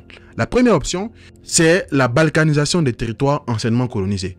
Par balkanisation, j'attends le morcellement politique des États. Donc il fallait, donc, au sein de l'AOF et de l'AEF, créer des États unitaires. La première option. La seconde option, c'était de continuer ce système de fédéralisation avec deux grands États africains, l'AOF, l'AEF qui porterait leur nom bien évidemment, et à l'intérieur des États qui seraient fédéraux. Ça peut paraître flou, mais je vais m'expliquer, ne vous inquiétez pas. Foccart se trouve donc face à un dilemme. Mais ne vous inquiétez pas que cette idée, ces deux propositions ne sont pas venues à Foccart pendant son sommeil. En fait, il faut comprendre que bien avant cette histoire de communauté française, le sujet vraiment de la territorialité était au cœur des débats. Et ce qui a rendu la question encore plus difficile, c'est que ce ne sont pas d'un côté un leader opposé à la France-Afrique et de l'autre côté un leader pour la France-Afrique qui s'opposait. Ce sont deux leaders qui étaient dans la machine France-africaine. Ce sont deux postes stratégiques de la France-Afrique au sein de l'AOF qui s'affrontaient. En l'occurrence Dakar et Abidjan. En l'occurrence Senghor et Houphouët. Senghor voulait un État fédéral au sein de l'AOF. Il estimait que balkaniser les États, créer des États unitaires était prématuré. Félix Houphouët-Boigny, à tort ou à raison, voulait que chaque État fonctionne de façon unitaire. Ces deux-là se sont fait la guerre. En griffe, vraiment en guerre d'idéologie, sont deux intellectuels, ils ne sont pas fait la guerre, on va dire, mais ils se sont vraiment affrontés de façon idéologique sur ce sujet. Ok? Parce que depuis 1956, Senghor disait clairement que la balkanisation était prématurée. Mais si on a commencé l'histoire là où elle a commencé, il faut savoir que après le rapprochement du RDA avec l'UDSR, et surtout le fait qu'au sein du RDA il y ait une fronde, il a commencé à avoir un vrai rapprochement entre Houphouët et le gouvernement français. Ok? En 1956, Houphouët avec Gaston Defferre a âprement travaillé pour la création de la loi cadre. Houphouët, il faut le préciser, a lutté pour beaucoup de lois qui ont permis d'abolir le travail forcé, d'améliorer les conditions de travail des Noirs. Ça, on ne peut pas lui enlever. Cet homme a vraiment travaillé dans ce sens. Mais bref, on revient à la loi cadre. Donc, quand la loi cadre est votée en 1956, dans la foulée, on organise un congrès à Bamako. Et dans ce congrès-là, la Côte d'Ivoire, Houphouët-Boigny et la section ivoirienne du RDA, en l'occurrence le PDCI, vont tomber des nues. Il y a un autre parti qui a été créé qui s'appelle le Parti du regroupement africain. Ce parti-là, c'est, si vous voulez, une réponse vraiment au RDA. Ils veulent un État fédéral, très clairement. Et ils veulent même créer un État qui va s'appeler la Fédération du Mali. Au sein de la Fédération du Mali, vous retrouverez la Haute-Volta, le Dahomey, le Niger, la Guinée de Sékou Touré, le Mali, qui s'appelait à l'époque le Soudan français, très clairement. Et donc Félix Houphouët-Boigny est acculé. Félix Houphouët-Boigny va très vite reprendre le dessus. Je m'explique. Je vous ai dit que cet homme a une grande influence sur beaucoup de politiques. A une grande aura, a un charisme réel. Encore un autre point qui va jouer en la faveur, il est l'interlocuteur par excellence de la France. Donc, il arrive à négocier des prêts pour des présidents africains. Il arrive à garantir à des présidents africains le fait qu'ils puissent rester au pouvoir. Il peut promettre vraiment le bonheur absolu à certains présidents. En un laps de temps, Félix Houphouët-Boigny va réussir à convaincre le Niger de Hamani Diori, le Bénin de M. Hubert Maga, va convaincre plein de pays, la Haute-Volta, tous ces pays-là, à se retirer de ce projet de fédération malienne. À telle enseigne que, au final, les deux pays qui resteront dans ce projet de fédération du Mali, ce seront le Sénégal et le Mali. Félix Houphouët-Boigny a une vraie poigne. Naturellement que Jacques Foccart va opter pour Félix Houphouët-Boigny, pour la balkanisation. Mais choisir la balkanisation de Félix Houphouët-Boigny, c'est aussi valider indirectement que le vrai patron au sein de l'AOF, ce ne sera pas Senghor, ce sera plutôt Houphouët-Boigny, et ce ne sera pas Dakar qui sera vraiment la plaque tournante, mais plutôt Abidjan. C'est à partir de cet instant que les choses ont changé. Abidjan est devenu vraiment le carrefour névralgique de ce qui a été la France-Afrique. Abidjan, la Côte d'Ivoire a été le pays vitrine de la politique française à travers l'Afrique occidentale. Très très important. C'est là que les choses se sont vraiment clairement placées. Et Félix Houphouët-Boigny est très intelligent. Il sait très bien que, certes, il reste que le Mali et le Sénégal dans cette histoire, mais il sait qu'ils iront au bout de leur projet. dans la foulée, en 59, il va créer le Conseil de l'Entente qui va réunir tous ces pays qu'il a pu convaincre là. Niger, Haute-Volta, Dahomey, je ne sais même plus, j'ai plus toute la liste. Mais il va réussir à convaincre ces pays-là. Ils vont créer le Conseil de l'Entente. Le Conseil de l'Entente, c'est encore une entité qui permet encore de prolonger, asseoir, vraiment ancrer l'influence de la France au sein de ses anciennes colonies, dans l'AOF, on va dire. D'autant plus que Félix Houphouët-Boigny deviendra donc l'intermédiaire par excellence quand ces derniers voudront des prêts, quand ces derniers voudront des subventionnements. Donc il leur garantit vraiment de belles promesses, on va dire. Mais une vraie question se pose. Pourquoi donc Jacques Foccart a choisi la balkanisation de Félix Houphouët-Boigny? En tout cas, pas de Félix Houphouët-Boigny, a choisi la balkanisation. La réalité, c'est que Félix Houphouët-Boigny, comme je l'ai dit, je l'ai redit ici, il avait une grosse influence. Il avait une certaine facilité à fédérer autour de lui. Ça, c'est un point. Mais Jacques Foccart a choisi la balkanisation parce qu'il y avait de grands intérêts pour la France. Ce n'est pas du copinage, c'est la rencontre des intérêts.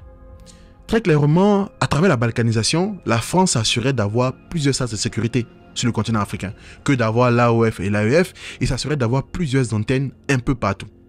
Mais derrière ça aussi, il y avait le fait que la France avait le moyen de se faire entendre à l'ONU. Et ça, on développera un peu plus tard dans la vidéo. Voilà un peu les motivations supplémentaires qui ont poussé Foccart à opter pour la balkanisation au détriment d'une grande Afrique fédérale. Mais la fameuse union entre le Mali et le Sénégal, on en parle. Ils ont créé la Fédération du Mali, un État qui n'a pas duré plus d'un an, hein, parce qu'il y a eu des frictions par rapport au problème de leadership. Bien évidemment, la France a mis son grain de sel. Mais bref, ça n'a pas duré longtemps. Ça a commencé d'avril 1959 à quelques temps avant les indépendances, on va dire. Dans le cas de la territorialité du continent africain, en tout cas de l'AOF, on va dire, c'était la première victoire pour Félix Houphouët-Boigny. Et dès cet instant, Houphouët-Boigny était, en tout cas, ouvertement le Big Boss. D'ailleurs, ça a été le surnom qu'on lui a donné dans les réseaux france-africains, le Big Boss. Parce que c'était lui qui était vraiment le visage phare de la France-Afrique. Senghor s'est très vite rallié. Une fois que les questions territoriales ont été actées, on peut en fait s'intéresser maintenant aux indépendances. Parce que 1960 arrive, la majorité des pays obtiennent l'indépendance. Mais ces indépendances sont signées avec, en contrepartie, certains accords. Le 24 avril 1961 à Paris, de nombreux pays africains vont signer des accords avec la France. Parmi les pays africains présents, on peut citer la Côte d'Ivoire, le Dahomey, la Haute-Volta, le Niger, qui vont signer des accords dont des accords d'assistance militaire ou des accords de coopération économique, monétaire et financière. Quand vous entendez monétaire et financière, vous comprenez bien qu'on parle de monnaie. Donc, on va commencer dans tout ce tripatouillage concernant le franc CFA. Bref, vous avez compris. Je vous plante le décor. Quoi qu'il en soit, maintenant c'est acté. Le Conseil de l'Entente devient une antichambre vraiment de la France-Afrique sur le continent. Senghor, qui était un peu, on va dire, enclin à être en clivage avec Houphouët-Boigny, va finalement rentrer dans les rangs.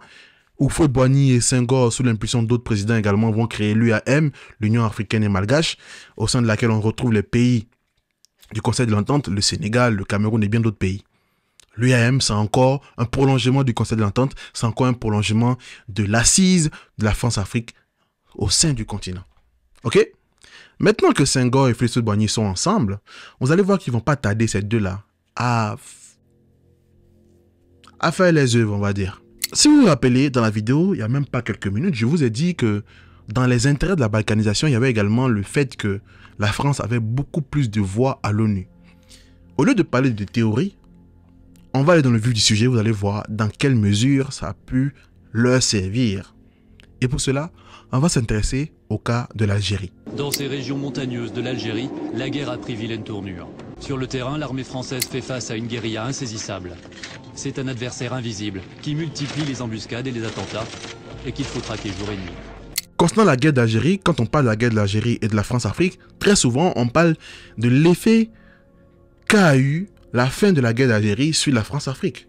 Parce que généralement, on sait que à la suite de la guerre d'Algérie, qui s'est terminée d'une façon assez mitigée pour la France, les Français ont compris, en tout cas le général de Gaulle, qui était obnubilé par le pétrole, a compris qu'il devait mettre une croix sur le pétrole algérien. Il s'est rendu compte qu'il y a un petit pays africain, notamment le Gabon, qui est très riche en pétrole. Attention, un petit pays, c'est pas péjoratif, hein, qui est très riche en pétrole. Le cap est donné sur le Gabon, ok? Et le cap est donné sur d'autres pays qui ont beaucoup de richesses en fait. En tout cas, l'Afrique subsaharienne devient le cœur de la politique france-africaine, ok? Mais la réalité, c'est que, certes, la fin de la guerre d'Algérie a donné un coup d'accélérateur à ce qui est devenu la France-Afrique version vraiment boostée. Mais il faut comprendre également que les prémices de la France-Afrique ont également eu des effets sur l'Algérie. Et pour cela, je m'explique. Alors, nous sommes en mai 1945. La Seconde Guerre mondiale est terminée. Les Algériens sont allés se battre pour la France comme les tirailleurs sénégalais. Ils se sont battus vraiment. Ils ont été en première ligne. Ils sont morts pour le pays. Et donc, quand la guerre se termine, que les Alliés ont gagné, que la France célèbre sa victoire, sa joie, naturellement, les Algériens également sont contents. Sauf qu'il y a une touche noire dans cette histoire. La France exige que aucun drapeau autre que la France ne soit brandi. En tout cas, il ne faut pas que le drapeau algérien soit brandi dans cette marche. Premier point. Deuxième point, c'est que les leaders nationalistes algériens profitent de l'occasion pour dire « Vous avez votre liberté, vous êtes contents, donnez-nous également notre liberté », ce qui est totalement logique. Mais c'est un discours que la France n'a pas envie d'entendre. C'est un discours que la France de De Gaulle n'a pas envie d'entendre. Et donc, durant cette marche, il y aura des événements très tristes. À Sétif, ville du nord-est de l'Algérie, après des heurts, un policier tire sur un jeune du nom de Bouzid Sall. Ce jeune homme était âgé d'à peine 26 ans. Il va mourir. Le crime de Bouzid Sall a été lequel? Il a osé brandir un drapeau algérien. Juste pour ça, il a été assassiné.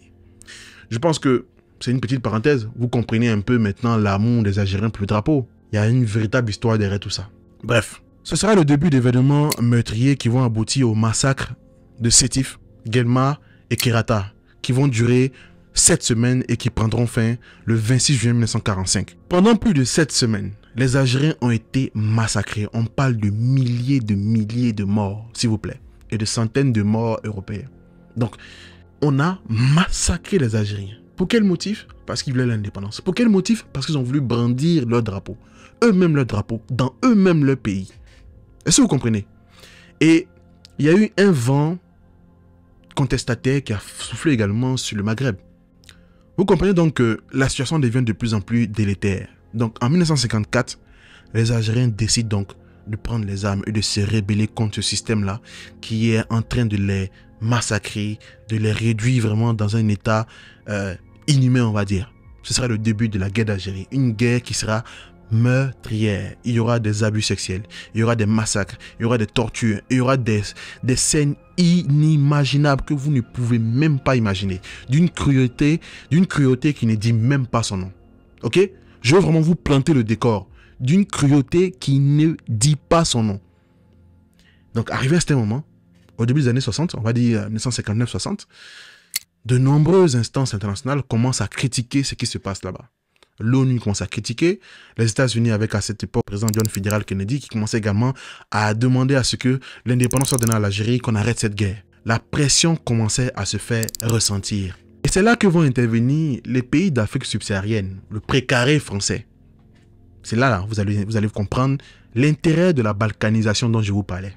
Parce que en 1960, une bonne partie des pays que j'ai cités là, déjà les pays du Conseil de l'Entente et les pays de l'UAM, sont rentrés à l'ONU et ont eu le droit de vote, surtout le droit de vote. Ok? Très important.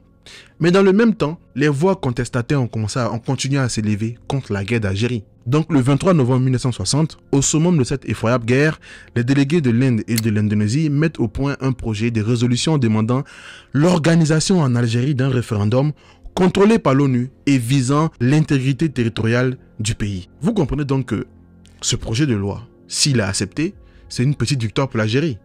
Mais vous comprenez également que ce projet, s'il est accepté, ça va énerver la France. La France, vous, derrière vos écrans, naturellement, avec vos cerveaux. Si on vous dit que les Algériens se font massacrer dans leur pays pour leur indépendance et que vous avez la possibilité de voter pour cette loi, dans un cerveau normal, vous direz, on vote. Vous savez ce qui s'est passé? Les pays d'Afrique subsaharienne, là, dans l'ensemble, ont voté dans l'intérêt de la France. Je m'explique. Le Cameroun, le Dahomey, la Haute-Volta, le Tchad et la République malgache ont voté pour une abstention.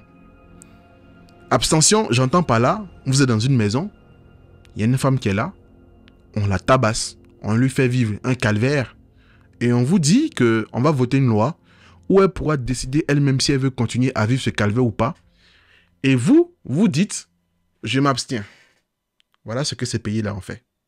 Je ne dis pas ces pays parce que ce sont leurs dirigeants, des dirigeants qui ont été choisis par qui vous savez. Mais ça, c'est encore un degré. Il y a un autre degré encore plus perfide.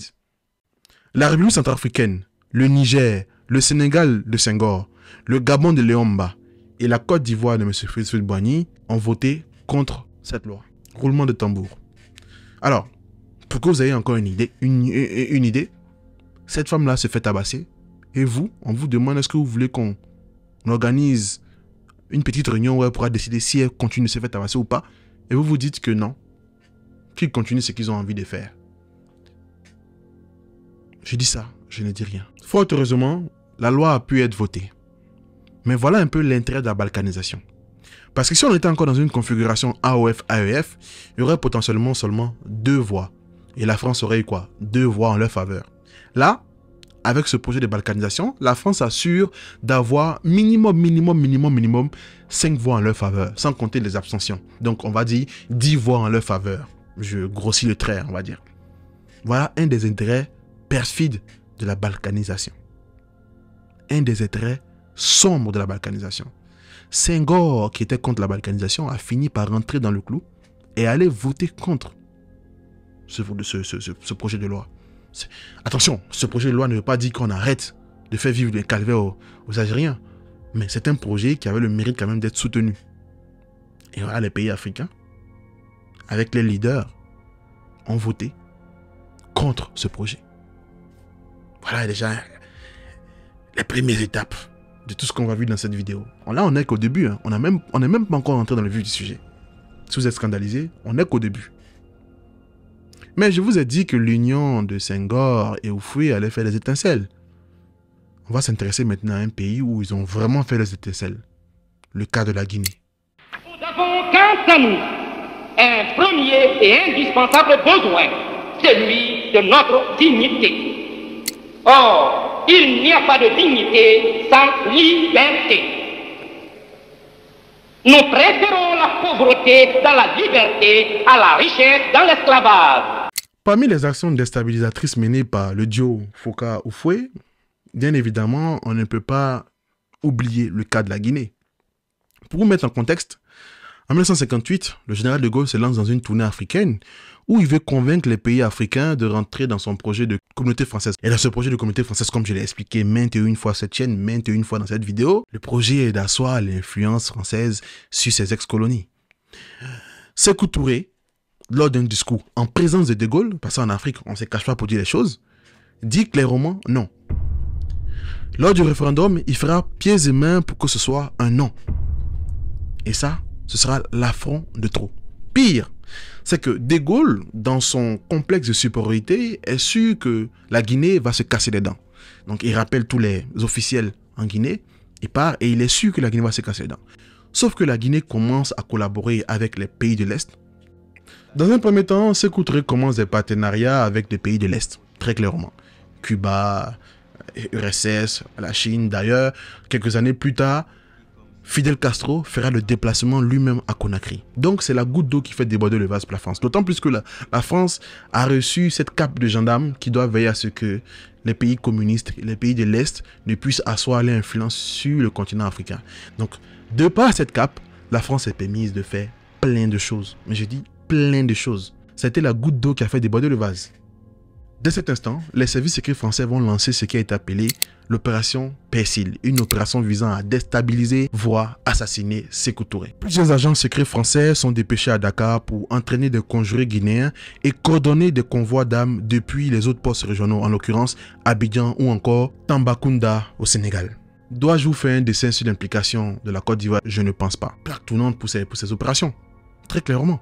De mon oreille ici, j'entends des questionnements légitimes où vous vous dites peut-être, ok, ces opérations ont eu pour base arrière Dakar, Abidjan, mais qu'est-ce qui prouve que M. Félix Houphouët-Boigny était impliqué dans cette histoire. C'est légitime. C'est légitime. Je précise dans cette vidéo que je parle beaucoup au conditionnel et que je ne dis jamais des choses qui viennent de moi. Je dis des choses qui ont été écrites. OK? Par des personnes qui sont des experts en la matière. Il faut savoir une chose, c'est que M. Jacques Foccart, avant de mourir, sans complexe, a avoué au détour d'interviews, au détour de recueils, de livres, toutes les implications qu'il a pu avoir dans les opérations sur le continent africain, à travers des livres que j'ai plein de fois cités ici, notamment Foccart Pâle, tome 1, et Foccart Pâle, tome 2. Ok? Ce sont des gros burgers dans lesquels vous retrouverez beaucoup de choses. Mais, il y a un livre que j'évoque peu ici, que je n'ai pas voulu évoquer au début, mais je vais l'évoquer maintenant. Il faut savoir que quand Foccart est décédé, il avait gardé beaucoup d'archives. Les échanges qu'il a eu avec certains agents secrets, les lettres qu'il a pu avoir avec des présidents, il les a tous gardées. Et quand il est décédé, ces archives ont constitué ce qui s'appelle aujourd'hui le fonds Foccart. Et à cet effet, un homme a eu le privilège d'avoir accès à ce fameux fonds Foccart. Cet homme, c'est Jean-Pierre Batte. Archiviste, paléographe, agrégé et docteur en histoire, chercheur affilié au CNRS, il a été choisi comme chargé d'études et responsable du fonds Foccart aux archives nationales. Autant vous dire que c'est quelqu'un qui sait de quoi il parle. Vous n'avez qu'à taper son nom sur Google, sur YouTube, vous verrez, il fait des conférences. Il a fait plusieurs conférences sur la France-Afrique. Il a écrit plusieurs livres sur la France-Afrique, dont une pépite. Je l'ai ici. De toute façon, je vous mettrai tous les livres en description. Ce livre-là. Si vous voulez savoir tout, je dis bien 90% de tous les trucs de la France-Afrique, lisez ce livre. Jean-Pierre Batte, le syndrome Foccart. Ok? Et donc, dans ce livre, dans un passage, il a évoqué clairement l'implication de M. Félix Houphouët-Boigny. Je dis bien que c'est lui qui l'a dit. Donc, je vais prendre ce livre. C'est un truc de 800 pages, j'en parle environ. Hein, et je vais prendre la page qui m'intéresse. Donc, je vous lis le passage. L'une des premières missions consiste à sanctionner le nom de Sékou Touré. Robert, en l'occurrence Maurice Robert, est chargé de coordonner dès 1959 un plan de déstabilisation de la Guinée. L'opération se développe en plusieurs dimensions, avec la coordination de différents services au sein du SDEC. Deux volets au succès divergents illustrent parfaitement cette affaire. Le premier forme depuis le Sénégal des cadres paramilitaires de l'opposition guinéenne en exil pour les envoyer en Guinée, développer un climat d'insécurité dès les premiers mois de la présidence de Sékou Touré. Ces exilés formés et encadrés au Sénégal par des officiers des services d'action SA, tels que le commandant Bauer, doivent retourner en Guinée et créer des maquis pour l'opposition. L'affaire la plus connue est le fiasco du camp de Founta Djallon. Au printemps de 1960, les armes transitent par le Sénégal et la Côte d'Ivoire. Senghor comme Houphouët-Boigny offrent leur aide opérationnelle, malgré les dénégations politiques sénégalaises a posteriori. Je pense que, après ce passage, vous avez le droit de douter. C'est votre droit. Mais je voulais quand même apporter un petit écrit. Voilà. Donc, Senghor et M. Félix Houphouët-Boigny vont être les complices de plusieurs tentatives visant à déstabiliser Sékou Touré.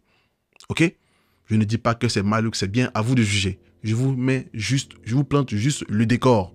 Mais malgré ça, toutes ces tentatives vont échouer.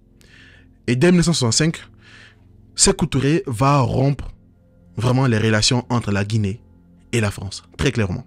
Mieux encore, c'est qu'il n'hésitera pas à lancer des pics vraiment acerbes à Félix Houphouët-Boigny. Félix Houphouët-Boigny également n'hésitera pas à répondre à travers la presse, mais aussi à travers des interviews où il dira clairement que voilà, Sékou Touré n'a qu'à bien se tenir, on va dire. Monsieur Sékou Touré dit, je nous demande, par qui se croit bien notre maître, d'offrir nos poitrines pour restaurer le régime de son complice Kwame Nkrumah, notre plus mortel ennemi en terre d'Afrique. Autant vous dire qu'entre ces deux-là, les relations étaient très très tendues. Même si plusieurs années plus tard, ils ont pu vraiment enterrer la hache de guerre. Sékou Touré est venu à Abidjan.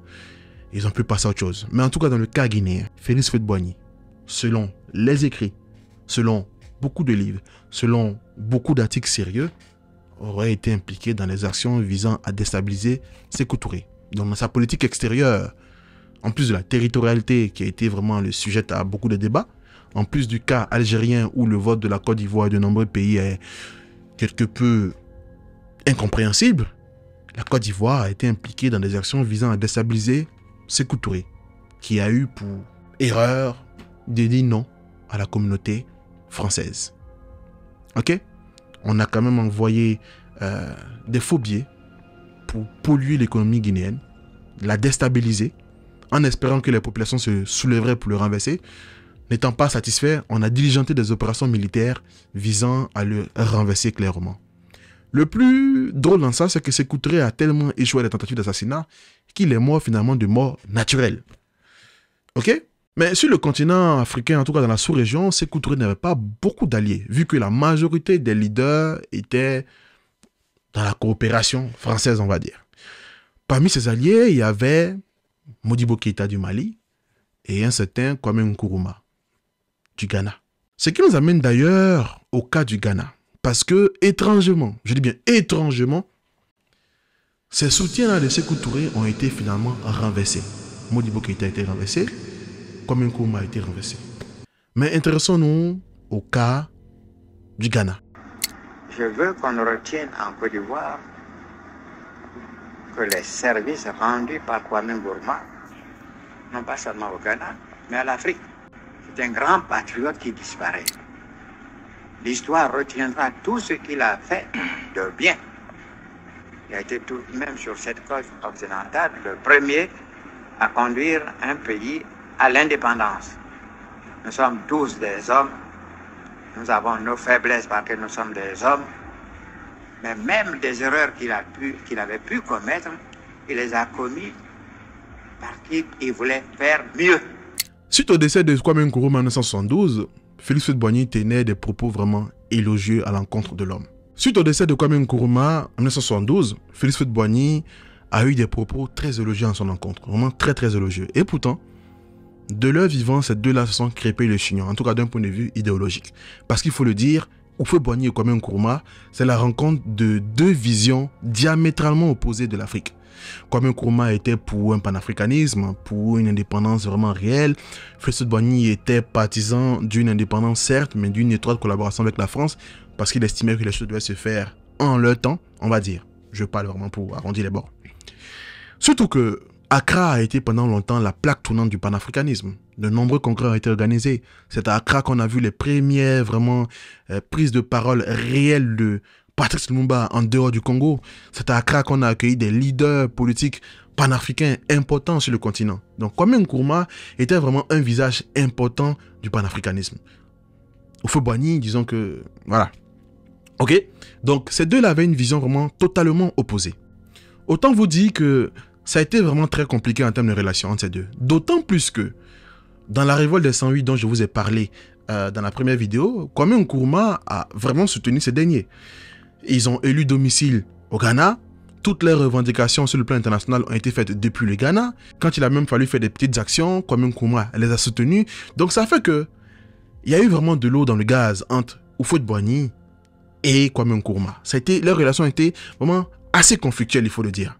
Bien évidemment, il y a eu des tentatives de réconciliation. Ils se sont rencontrés à plusieurs reprises. Je ne saurais vous dire si de leur vivant, ils ont vraiment dépassé leurs divergences. Mais ce qui est sûr, c'est que le 24 février 1966, Kwame Nkrumah est renversé par le général Ankara qui rétablit les relations diplomatiques avec la Côte d'Ivoire. Ce dernier est même reçu chaleureusement à Abidjan. À peine 2 ans plus tard, ce sera au tour du président malien Modibo Keïta, qui, je le rappelle, voulait aussi lancer sa monnaie nationale et sortir du franc CFA.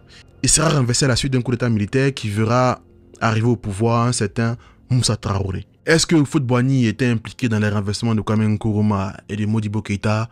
Je ne saurais vous dire. Je peux vous dire une chose, c'est que dans cette vidéo, tout ce que j'ai dit, j'essaye vraiment d'y apporter des écrits, des sources, des preuves. Je ne m'amuse pas à faire des supputations.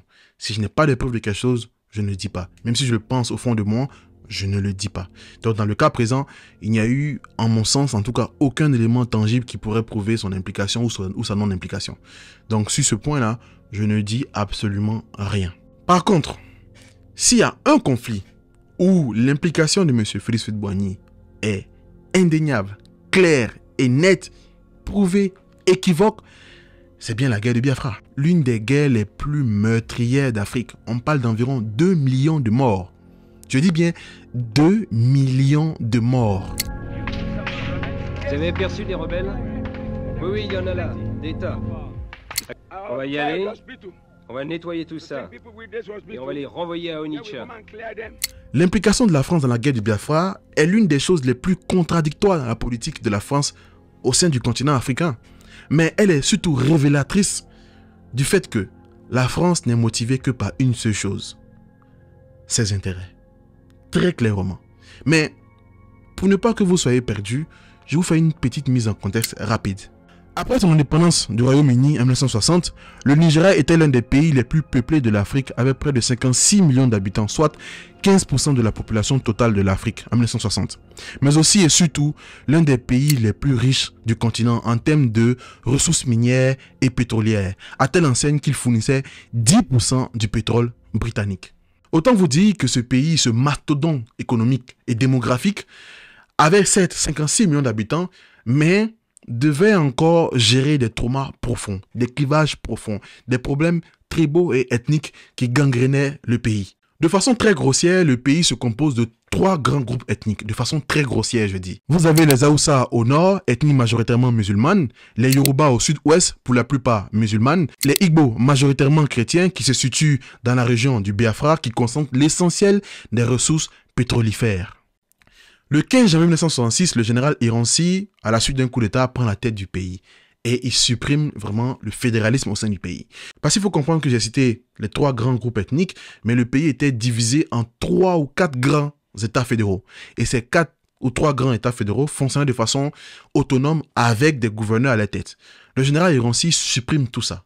Tout doit être centralisé du côté de Lagos.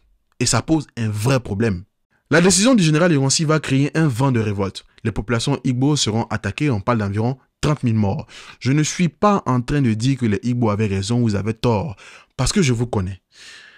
Souvent, il suffit qu'il y ait une virgule, qu'il y ait une intonation, qu'il y ait l'appui sur une syllabe, vous avez une facilité à faire des gens des partisans de lutte auxquels on n'est même pas partisan.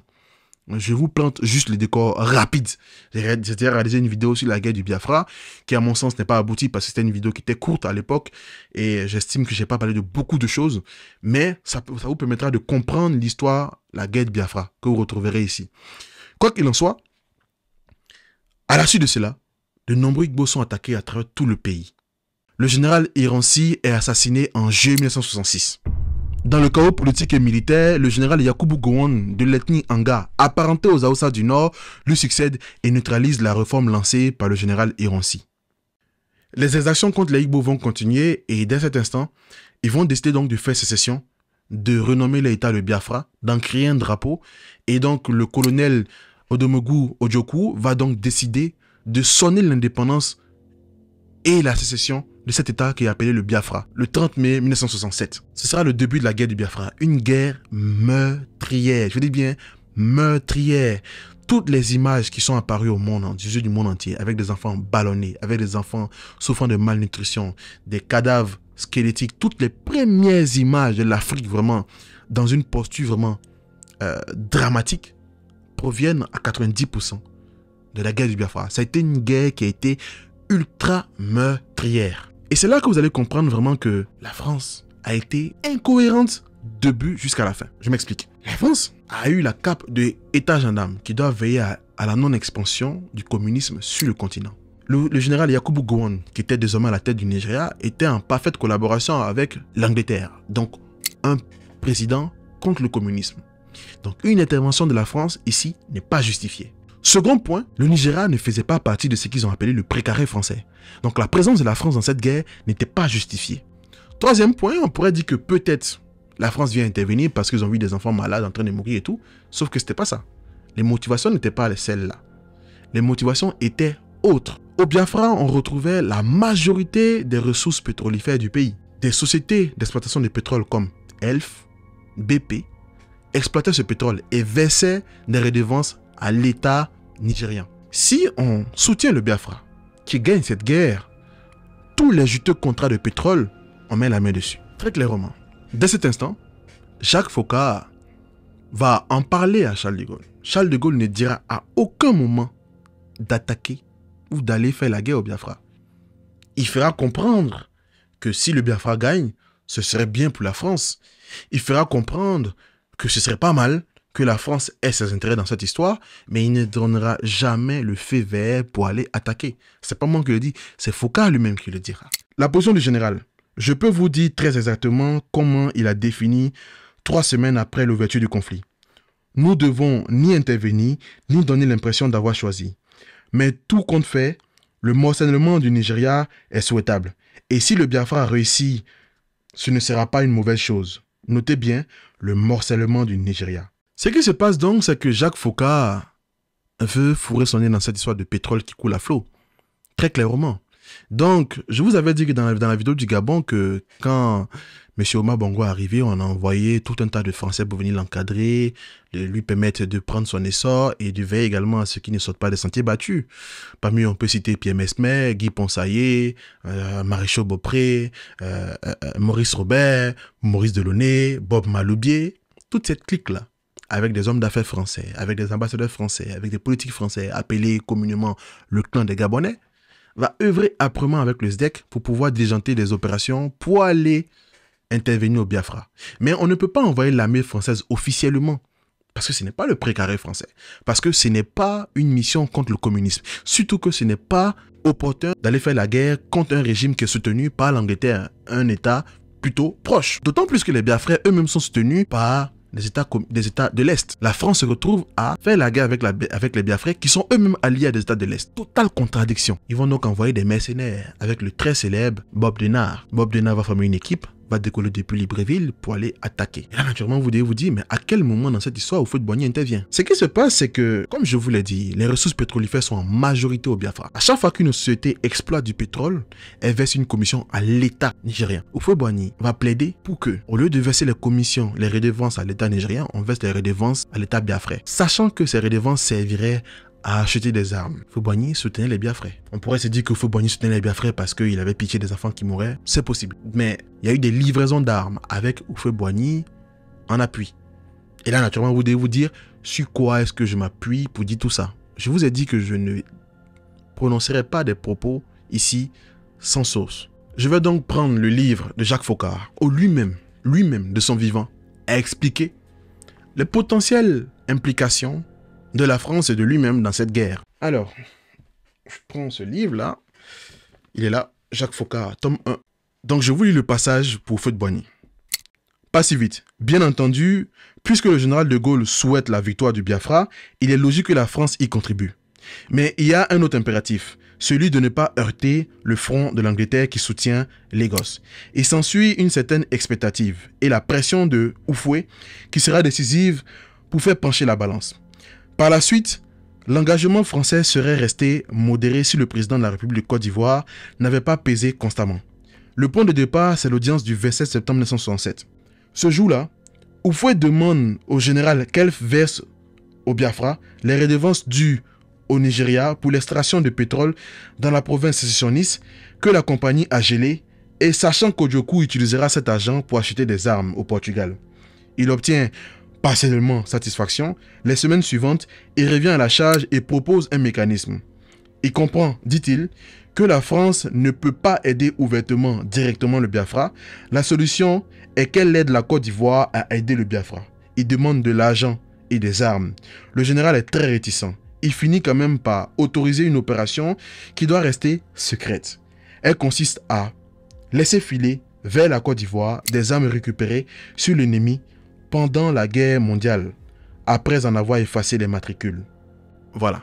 Donc vous voyez un peu l'implication ici de M. Félix Houphouët-Boigny selon Jacques Foccart dans son livre Foccart parle, tome 1, que je mettrai dans la description. En plus de cela, pour corroborer tout ça, Houphouët-Boigny va prendre la parole ouvertement pour soutenir le Biafra.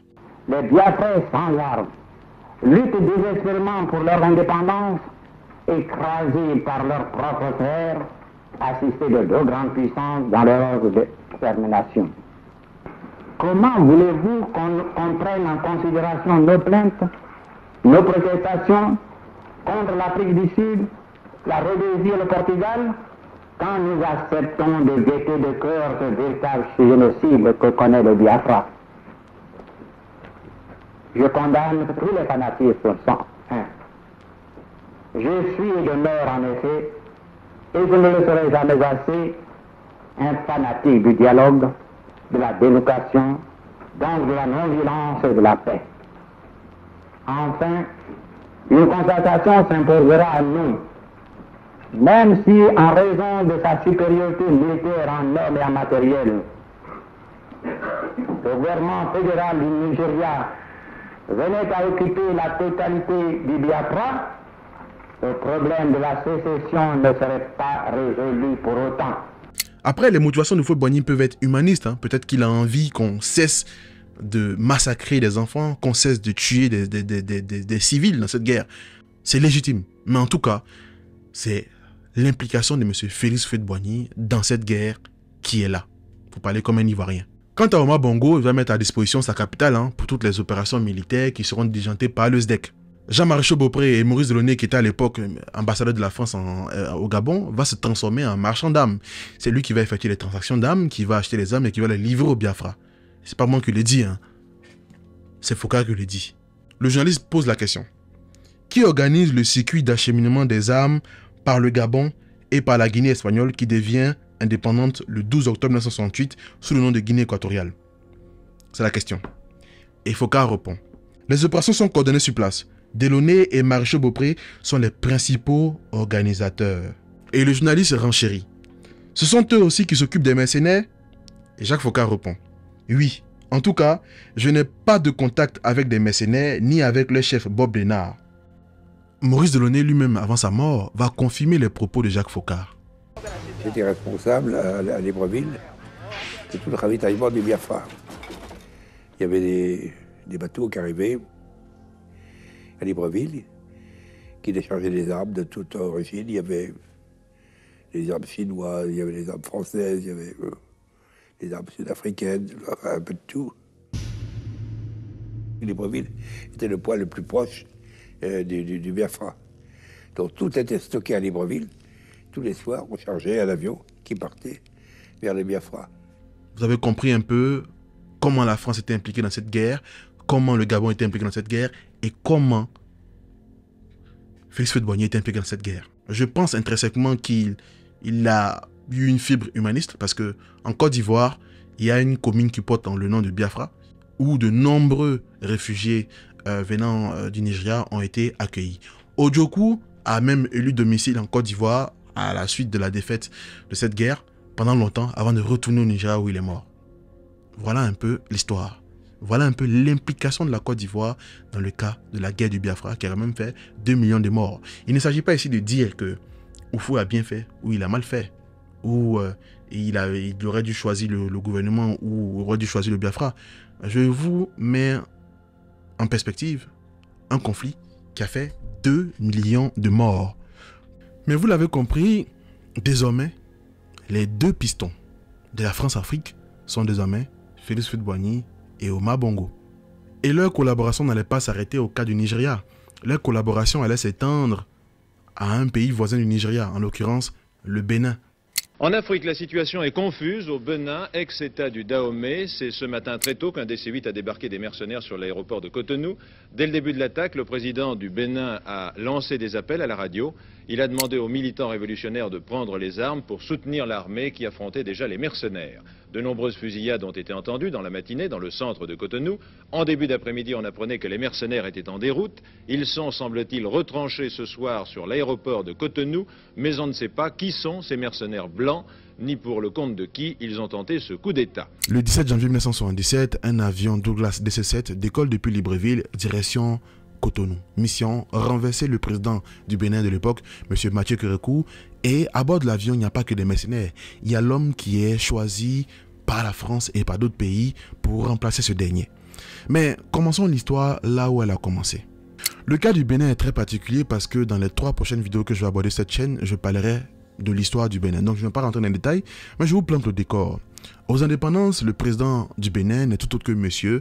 Hubert Maga, un ex-député du Palais Bourbon de Paris, très francophile, ex-secrétaire d'État au travail dans le ministère des Gaillards, peu solidaire de Senghor durant la crise de la Fédération du Mali, il est très apprécié par Félix Houphouët-Boigny. Mais en 1963, ce dernier est renversé par un militaire à la suite d'un coup d'État. Ce militaire s'appelle M. Christophe Soglo. Ce qui se passe, c'est que Hubert Maga est tellement apprécié par M. Félix Houphouët-Boigny, il est tellement francophile qu'il va élire domicile en Côte d'Ivoire où il va s'exiler.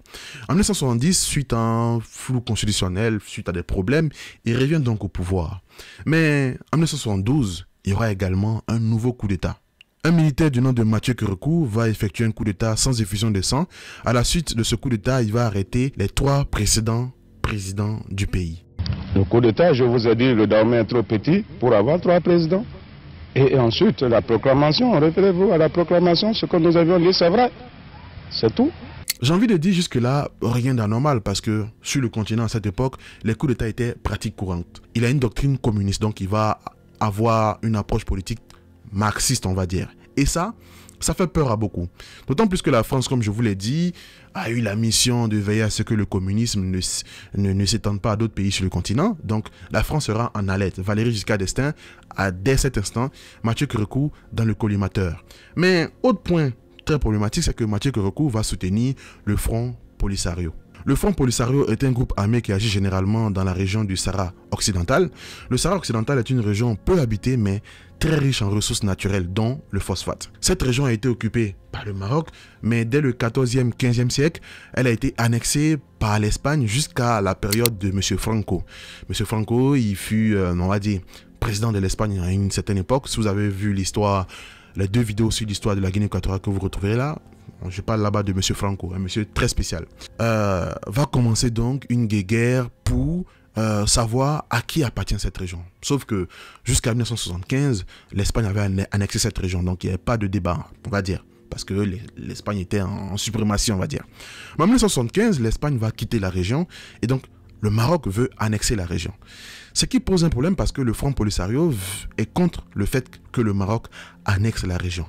L'Algérie, qui a des frictions naturelles avec le Maroc, est bien évidemment contre le fait que le Maroc annexe cette région. La Mauritanie a également vu cette région. Va donc commencer des affrontements entre le Front Polisario et le Maroc et tous les autres pays qui veulent annexer la région, on va dire. Mathieu Kérékou, qui est proche du bloc de l'Est, va donc avoir une certaine empathie pour le Front Polisario. Et ça, le roi du Maroc de l'époque, M. Hassan II, qui est proche de la France, va très mal le prendre. Dès cet instant, René Jougnac, qui a remplacé Jacques Foccart pendant le régime de Valéry Giscard d'Estaing, et certains présidents africains vont donc s'organiser pour pouvoir renverser M. Mathieu Kérékou.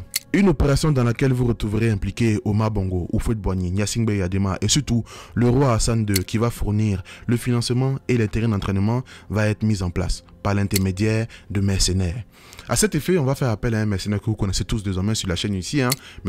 Bob Denard.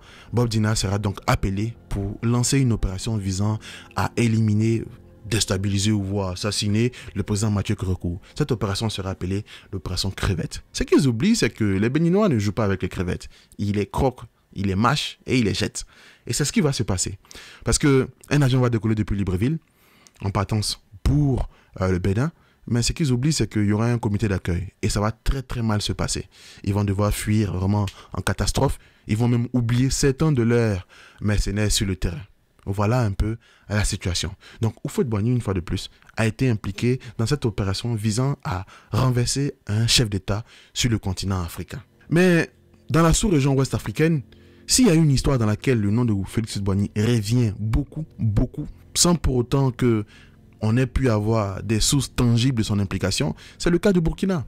Intéressons-nous désormais au cas du Burkina Faso. La Côte d'Ivoire est classée parmi les pays les plus aisés d'Afrique, au moins d'Afrique francophone. C'est pourquoi d'ailleurs il est normal qu'elle paye plus en contribution ici. Le Burkina Faso, ex-Haute-Volta, a une histoire très particulière avec la Côte d'Ivoire. Pendant un certain moment, ces deux pays ont partagé une certaine région en commun.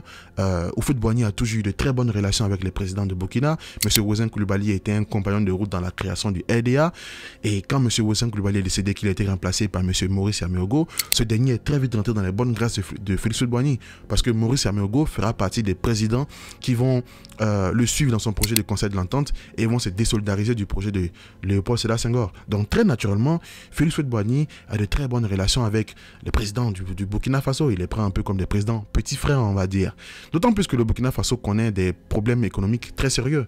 Le Burkina Faso n'a pas forcément eu une situation naturelle et géographique aussi confortable que celle de la Côte d'Ivoire. Donc, il y a la sécheresse, il y a des problèmes financiers très, très sérieux. Donc, ils sont très souvent suspendus aux aides internationales. Très vite, le pays va devenir estampillé l'un des pays les plus pauvres au monde entier, l'un des pays qui reçoit de l'aide internationale, et la Côte d'Ivoire va recevoir beaucoup de Burkinabés en Côte d'Ivoire en guise de main-d'œuvre. Donc, il va naître dans un imaginaire petit frère, grand frère entre ces deux pays. Je ne sais pas si vous comprenez ce que je veux dire. Sauf que, dans ce petit imaginaire où la Côte d'Ivoire s'était confortée dans cette situation, arrive un président du nom de Thomas Sankara, à la suite d'une révolution en 1983. Thomas Sankara, jeune, arrive avec des idées très fraîches. Il ne veut plus faire partie de ce système où le Burkina est relégué au stade de pays pauvre, il doit être suspendu à des aides. Il ne veut plus faire partie d'une organisation france-africaine où on commence à copiner avec le colon.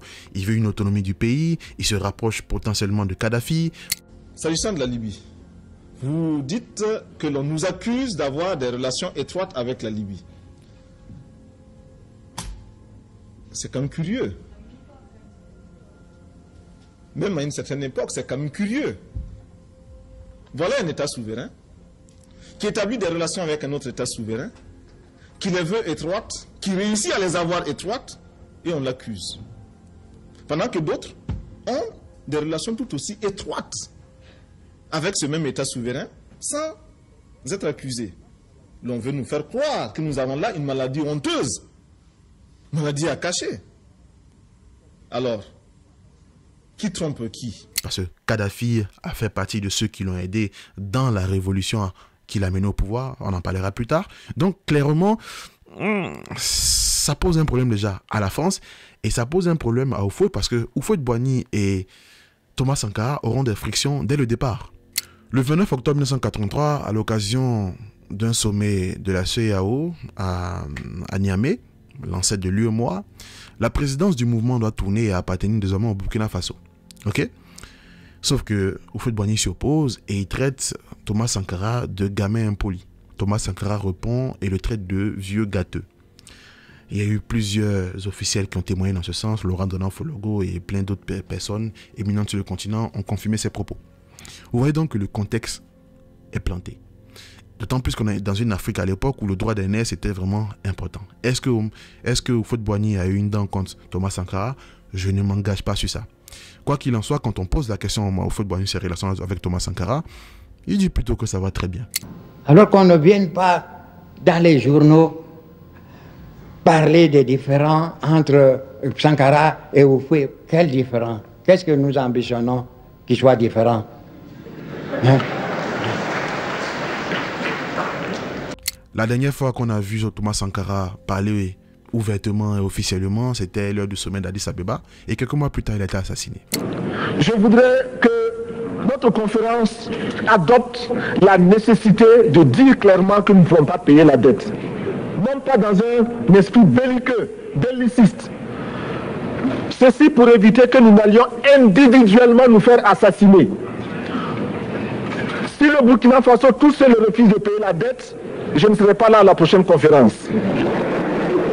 Le 15 octobre 1987, Thomas Sankara sera assassiné lors d'un coup d'État qui a été fomenté par son numéro 2 et fidèle ami, en l'occurrence Blaise Compaoré. Fait troublant, c'est que Blaise Compaoré, à peine 2 semaines plus tôt, était à Abidjan pour rencontrer Félix Houphouët-Boigny. Est-ce lié? Je ne saurais vous dire, ne soyons pas mauvaise langue. Autre fait troublant, c'est que l'épouse de Blaise Compaoré, Chantal de Fourgère, est une franco-ivoirienne dont la famille est très proche de Félix Houphouët-Boigny. Et c'est même Félix Houphouët-Boigny qui a fait l'entremetteur pour la rencontre de ces deux. Est-ce lié? Je ne saurais vous dire. J'ai lu des articles de Jeune Afrique qui évoquaient le fait qu'une chambre d'hôtel dans l'hôtel président à Yamoussoukro aurait explosé pendant que Thomas Sankara était absent, on va dire. Je n'ai pas eu d'autres articles prouvant l'existence de ces événements, donc je ne vais pas surenchérir. Ce qui est sûr, c'est qu'il y a eu un gros doute qui a plané sur l'assassinat de Thomas Sankara.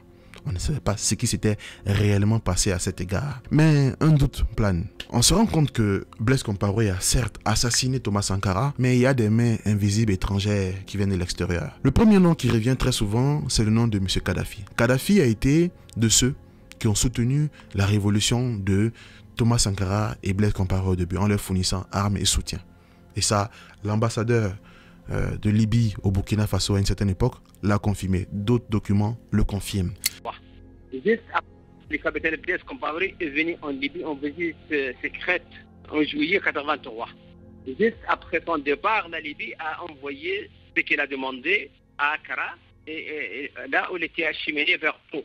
Dès que les matériels libyens sont arrivés à Pau, le capitaine Blaise Compaoré a bougé vers la capitale pour libérer ses camarades, à l'époque le capitaine Sankara, le commandant Langani et le capitaine Henri Zongo. Et vous disiez donc à l'époque la Libye n'avait pas beaucoup de liens avec la Haute-Volta, les liens se sont renforcés plus tard. C'est le lien après l'arrivée au pouvoir du Conseil national de la révolution de Sankara. Alors... Sauf que Thomas Sankara, intègre, n'a jamais copiné avec des personnes juste parce que ces personnes l'ont aidé ou ces personnes peuvent avoir les ressources financières nécessaires à sa politique. Et il a toujours fonctionné par ses idéaux. La preuve, pendant un certain moment, il s'est rapproché du bloc soviétique, mais il était très critique vis-à-vis d'eux. Thomas Sankara n'a jamais hésité à être très critique. Donc, dans ce contexte, il a été critique vis-à-vis de certaines approches de M. Kadhafi, notamment dans le cas de la crise tchadienne. Et Thomas Sankara n'a pas hésité vraiment à dire non à Kadhafi quand il le fallait. Et vous connaissez un peu l'histoire de Kadhafi. J'ai réalisé une vidéo sur lui que vous retrouverez là. J'ai réalisé une vidéo sur Thomas Sankara que vous retrouverez là. Donc, très clairement, c'est potentiellement une raison pour laquelle Thomas Sankara pourrait être un des ennemis potentiels de Kadhafi. Mais ce n'est pas fini. Il y a également un homme, Charles Taylor. J'ai réalisé une vidéo également sur l'histoire de Libéria que vous retrouvez là. Charles Taylor a, pendant un moment, quand il voulait commencer sa rébellion, quand il voulait créer le NPFL, voulu que Thomas Sankara lui donne l'assistance technique, l'assistance militaire et le soutien qu'il faut. Thomas Sankara a refusé parce qu'il estimait qu'il pouvait donner l'exil et le droit de sol, si vous voulez, à Charles Taylor, mais il ne pouvait pas participer à la déstabilisation de notre régime sur le continent. Sauf que il y a eu un homme au Burkina qui a pu satisfaire cette demande, c'est Blaise Compaoré. Et ce n'est pas moi qui le dis, c'est Prince Johnson, un des co-créateurs du NPFL, lors d'une interview, qui le précise clairement. En exclusivité sur... Oui, pour la première fois au Libéria, l'un des plus redoutables chefs de guerre s'exprime en exclusivité sur RFI. Prince Johnson explique le rôle qu'il a joué dans l'assassinat de l'ancien chef d'État burkinabé Thomas Sankara, exécuté le 5 octobre 1987. À le croire, la mort de Sankara aurait été décidée par son bras droit, Blaise Compaoré, l'actuel président du Burkina Faso, ainsi que le président ivoirien de l'époque, Félix Houphouët-Boigny. Le mieux, c'est de l'écouter. Prince Johnson. La seule option pour notre formation de rester au Burkina et ensuite d'aller en Libye était de répondre positivement à la requête de Blaise, c'est-à-dire se débarrasser de Thomas Sankara qui était contre notre présence là-bas. Franchement, Sankara n'était qu'un chef cérémonial. C'est Blaise Compaoré qui contrôlait tout, les casernes et la garde présidentielle. Donc, il était facile de s'infiltrer. Houphouët-Boigny voulait la chute de Sankara pour que nous puissions faire notre formation et retourner au Libéria pour tuer Doé. Parce que Doé a tué son beau-fils William Tolbert Jr. Et donc, dans cet instant, Charles Taylor avait Thomas Sankara potentiellement dans son collimateur. D'autant plus que l'un des soutiens de Charles Taylor durant la guerre du Libéria fut Kadhafi et Houphouët-Boigny. Je dis ça, je ne dis rien. Je vous laisse imaginer, faire vos enquêtes, pousser le vice un peu plus loin pour découvrir potentiellement ce qui aurait pu se passer. Mais on ne va pas s'arrêter au Burkina parce que Félix Houphouët-Boigny ne s'est pas arrêté à ses implications dans la sous-région. Il allait bien au-delà. Je vous ai parlé il y a quelque temps de l'histoire du Libéria, de la Sierra Leone. Félix Houphouët-Boigny a eu vraiment à s'impliquer à fond dans la guerre du Libéria. Je ne vais pas revenir ici sur le sujet. Les vidéos sont disponibles là, allez les voir. Maintenant, on va s'intéresser à un pays qui n'a absolument rien à voir avec la sous-région, rien à voir avec le précaré français, absolument rien à voir avec le passé colonial français. C'est l'Afrique du Sud. Pour la première fois dans l'histoire de l'ONU, le Conseil de sécurité des Nations Unies a proclamé à l'unanimité l'embargo sur la fourniture d'armes de toutes sortes à un État, l'Afrique du Sud. En fait, je vous plante le décor. Durant les années 70, le gouvernement sud-africain est un gouvernement pro-apartheid. Je ne vous fais pas de dessin sur l'apartheid, hein, un concept diabolique visant à instaurer la ségrégation, la discrimination, la martyrisation des Noirs. Bref, tout ce contexte diabolique-là fait que les instances internationales ont décidé d'infliger un embargo à l'Afrique du Sud sur les armes, pour éviter qu'ils utilisent ces armes pour assassiner, tuer des Noirs. Bref, dans ce contexte, toute nation normale ne peut vendre des armes à l'Afrique du Sud. Mais il y a un pays qui pourtant faisait partie du Conseil de sécurité de l'ONU, donc qui est au courant même de la nécessité du respect de cet embargo, qui va vendre des armes à l'Afrique du Sud. Et ce pays, c'est la France, le pays des droits de l'homme. Ce qui se passe, c'est que le régime sud-africain, avec à sa tête M. John Vorster et son ministre de la Défense, en l'occurrence Peter Botha, qui deviendra plus tard un numéro 1 du gouvernement, ces deux-là sont obnubilés par la course à l'armement. Et ils vont rencontrer donc la France qui est obnubilée par la course aux intérêts. Va donc commencer un manège digne des plus grands films d'espions, je vous l'ai dit. L'ambassade d'Afrique du Sud en France, située à quelques mètres du ministère des Affaires étrangères français, est en réalité un véritable nid d'agents secrets sud-africains qui travaillent de façon officieuse pour Armscor. Armscor, c'est l'organe d'État sud-africain qui officie pour l'armement du pays, on va dire. Et dans cette mission-là, ils vont rencontrer les officiels français qui vont les mettre en contact avec une société appelée Thomson, actuellement Thales, une société française, qui va leur fournir les armes qu'il faut. Ils vont donc se rencontrer à Bordeaux, ils vont boire du vin, et en 2 coupes de vin, ils vont faire des tests d'armes pour voir lesquelles acheter. Jusque-là, pas de problème. Ils ont trouvé qui va leur fournir les armes, notamment la France. Mais comment contourner cet embargo international? C'est là que la vraie question se pose. Et c'est là que Félix Houphouët-Boigny et d'autres présidents africains vont intervenir. Ce qui se passe, c'est que, comme toujours pour faire le sale boulot, la France va faire appel aux SDEC, les services secrets français, et ils vont décider de faire passer les armes par le Zaïre de Mobutu, comme ils ont eu l'habitude de le faire avec l'Afrique du Sud. Donc les armes vont transiter par le Zaïre de Mobutu pour arriver en Afrique du Sud. Mais ce n'est pas suffisant. Il faut diversifier les passages pour être les plus sécurisés possibles. À cet effet, les services de renseignement français et zaïrois se retrouvent avec leurs homologues sud-africains pour élaborer un itinéraire de livraison. Plusieurs points d'acheminement sont utilisés, notamment le Togo ou encore la Côte d'Ivoire de Félix Houphouët-Boigny. Je rappelle au passage que pendant que la majorité des présidents africains, voire aucun ne voulait entendre parler des dirigeants pro-apartheid d'Afrique du Sud, Félix Houphouët-Boigny a reçu John Vorster. Il a également reçu plus tard Peter Botha. Je rappelle aussi que pendant que aucun président africain ne voulait entendre de ces deux-là, Félix Houphouët-Boigny a fait pieds et mains auprès de l'OUA pour qu'on puisse entamer le dialogue avec ce régime pro-apartheid. Pour autant, ça ne veut pas dire qu'il vendait des armes à ces pays. Mais le fait est que Félix Houphouët-Boigny a laissé la Côte d'Ivoire être un carrefour, un lieu de passage, un point de relais pour la vente d'armes à un régime pro-apartheid qui avait pour but d'assassiner des Noirs. Mais pas que.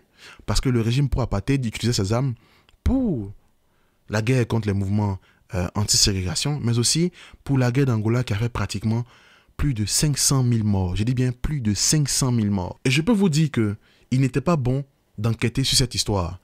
Les rares personnes qui ont essayé vraiment de fouiner, de mettre en lumière toute cette magouille-là, ont très souvent été éliminées. C'est le cas par exemple d'une dame appelée Duty September qui était contre l'apartheid et qui a été assassinée pour ses enquêtes sur le sujet. Devinez, elle a été assassinée où?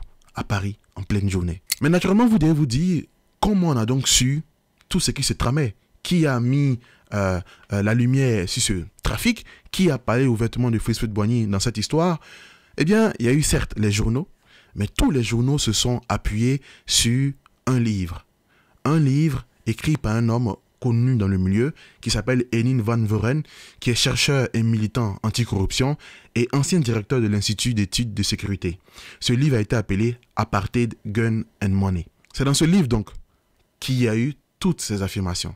le fait que la Côte d'Ivoire, le fait que le Zaïre, le fait que le Togo, le fait que la France ait été impliquée. Et d'autres journaux ont poussé l'enquête et ont divulgué les informations. D'autant plus que certains documents officiels ont été déclassifiés parce que le régime pro-apartheid a voulu détruire beaucoup d'archives. Ils ont d'ailleurs brûlé beaucoup d'archives. Ce livre a également mis l'accent sur le fait que M. Jacob Zuma a été impliqué dans toutes sortes de trafics, de bidouillage, de corruption en tout genre. Bref, autant vous dire que c'est une histoire vraiment grosse comme ça. Ok? Mais comme je vous l'ai dit tout à l'heure, cette vente d'armes, ces trafics d'armes n'ont pas eu d'impact seulement sur la situation en Afrique du Sud. Ces armes ont été utilisées dans la guerre d'Angola. Une guerre qui a fait minimum 500 000 morts. Parlons donc de cette guerre d'Angola. Les tueurs comme Peter Botha ont eu le droit de parcourir la France si belle et si propre. Ils l'ont tâché. Je vais également vous mettre en contexte la situation sans rentrer en profondeur au risque de dire des bêtises parce qu'on n'a pas le temps de rentrer en profondeur. C'est une guerre très complexe. J'ai d'ailleurs réalisé une vidéo sur la guerre d'Angola ici. Le sujet est très complexe. Ok? Mais je vais vous résumer la situation. Vous avez l'UNITA de M. Jonas Savimbi qui s'affronte avec le MPLA de M. Agostinho Neto, de M. Santos, bref, les présidents qui sont succédés à la tête du pays. Et ces deux mouvements-là s'affrontent vraiment comme des chiens enragés, on va dire. La guerre bat son plein. Le problème, c'est que le bloc de l'Est soutient le régime en place, le MPLA. Ok? Les soviétiques, les cubains vont même envoyer des soldats. Donc, ils sont soutenus par le bloc de l'Est. Mais le problème, c'est que Jonas Savimbi a été soutenu pendant un moment par les Occidentaux, pendant un mois par les Occidentaux, mais surtout pendant très longtemps par le régime pro-apartheid. Oui, le régime pro-apartheid a soutenu Jonas Savimbi dans cette guerre. Jonas Savimbi a accepté le soutien du régime pro-apartheid. Et c'est d'ailleurs ce que Thomas Sankara disait lors d'une altercation, lors d'une discussion avec François Mitterrand. Il disait qu'il ne trouvait pas normal qu'on puisse accueillir un homme qui copine avec des racistes, des criminels en bas. Mais bref, le sujet ici n'est pas de dire que Jonas Savimbi était bon, était méchant. Comme j'ai dit dans la vidéo de l'Angola, c'est un sujet complexe et je ne veux pas rentrer dans des prises de position. Quoi qu'il en soit, le régime pro-apartheid a soutenu l'UNITA. La France a vendu des armes au régime pro-apartheid. Mieux, la France a soutenu le régime pro-apartheid pour qu'il puisse soutenir l'UNITA. Dans quel but? Parce que Jonas Savimbi avait occupé une bonne partie du territoire où il y avait de grosses ressources de diamants. Mieux, c'est qu'il y avait une province, la province du Cabinda, une enclave angolaise qui est certes un territoire angolais, mais qui est plus collé au territoire congolais. Donc la France a soutenu des mouvements indépendantistes là-bas, dans un seul but, mettre la main sur ce pétrole. Donc ils ont soutenu ces derniers dans la guerre d'Angola. Jonas Savimbi, pendant un moment, a même élu domicile en Côte d'Ivoire, du temps de Houphouët et même d'autres présidents après, si je ne me trompe pas. Mais après le temps de Gbagbo, il a dû quitter le pouvoir. Mais Jonas Savimbi lui-même a été trahi par la France parce qu'ils l'ont soutenu, mais arrivé à un certain moment, ils l'ont lâché parce qu'ils ne faisaient plus leur affaire. Les équipements qui ont permis de localiser Jonas Savimbi et de l'assassiner, même si certaines personnes n'aiment pas le mot assassiner, et de l'assassiner, ont été des équipements qui ont été obtenus par l'intermédiaire de Français, d'où le fameux scandale de l'Angola Gate. Bref, tout ça pour vous dire que M. Félix Houphouët-Boigny a été impliqué dans de nombreuses histoires sur le continent à des niveaux différents d'implication. Il y a eu également le cas des deux Congos, je ne vais pas aborder ici parce que je suis fatigué très clairement. Il y a eu le Congo Brazzaville, il y a eu le Congo, il y a eu le Zaïre, bref, on en parlera un autre jour. Mais tout ça pour vous dire que M. Félix Houphouët-Boigny a été impliqué dans de nombreuses histoires sur le continent qui malheureusement très souvent ont été corrélées aux intérêts de la France-Afrique. Il est très compliqué de trouver les implications directes de M. Félix Houphouët-Boigny qui sont indépendantes de la France-Afrique. Cependant, dire que la politique extérieure de M. Félix Houphouët-Boigny était totalement liée à la France-Afrique, ce serait une aberration. Il a eu des interactions avec des mouvements politiques qui n'avaient rien à voir avec la France-Afrique. Cependant, il ne s'agit pas ici de dire qu'il était bon ou mauvais, mais la réalité est que la France-Afrique n'a pas fait du bien au continent. Et l'un des soutiens de la France-Afrique sur le continent fut malheureusement M. Félix Houphouët-Boigny. J'espère vraiment que vous avez aimé cette vidéo. Elle est très longue. J'espère avoir dit une bonne majorité de choses, même si tout n'a pas été dit. J'ai utilisé beaucoup de livres pour cette vidéo. Le premier, je le mettrai tout en description, c'est Syndrome Foka de Jean-Pierre Batte. Très bon livre, très bon livre, très bon livre. Il y a également Foka Pal, tome 1. Foka Pal, tome 2. Et il y a un autre livre qui s'appelle L'homme de l'ombre, qui a été écrit par M. Pierre Péan. Pierre Péan, que vous connaissez très bien, qui a écrit Les affaires africaines et les petites affaires africaines.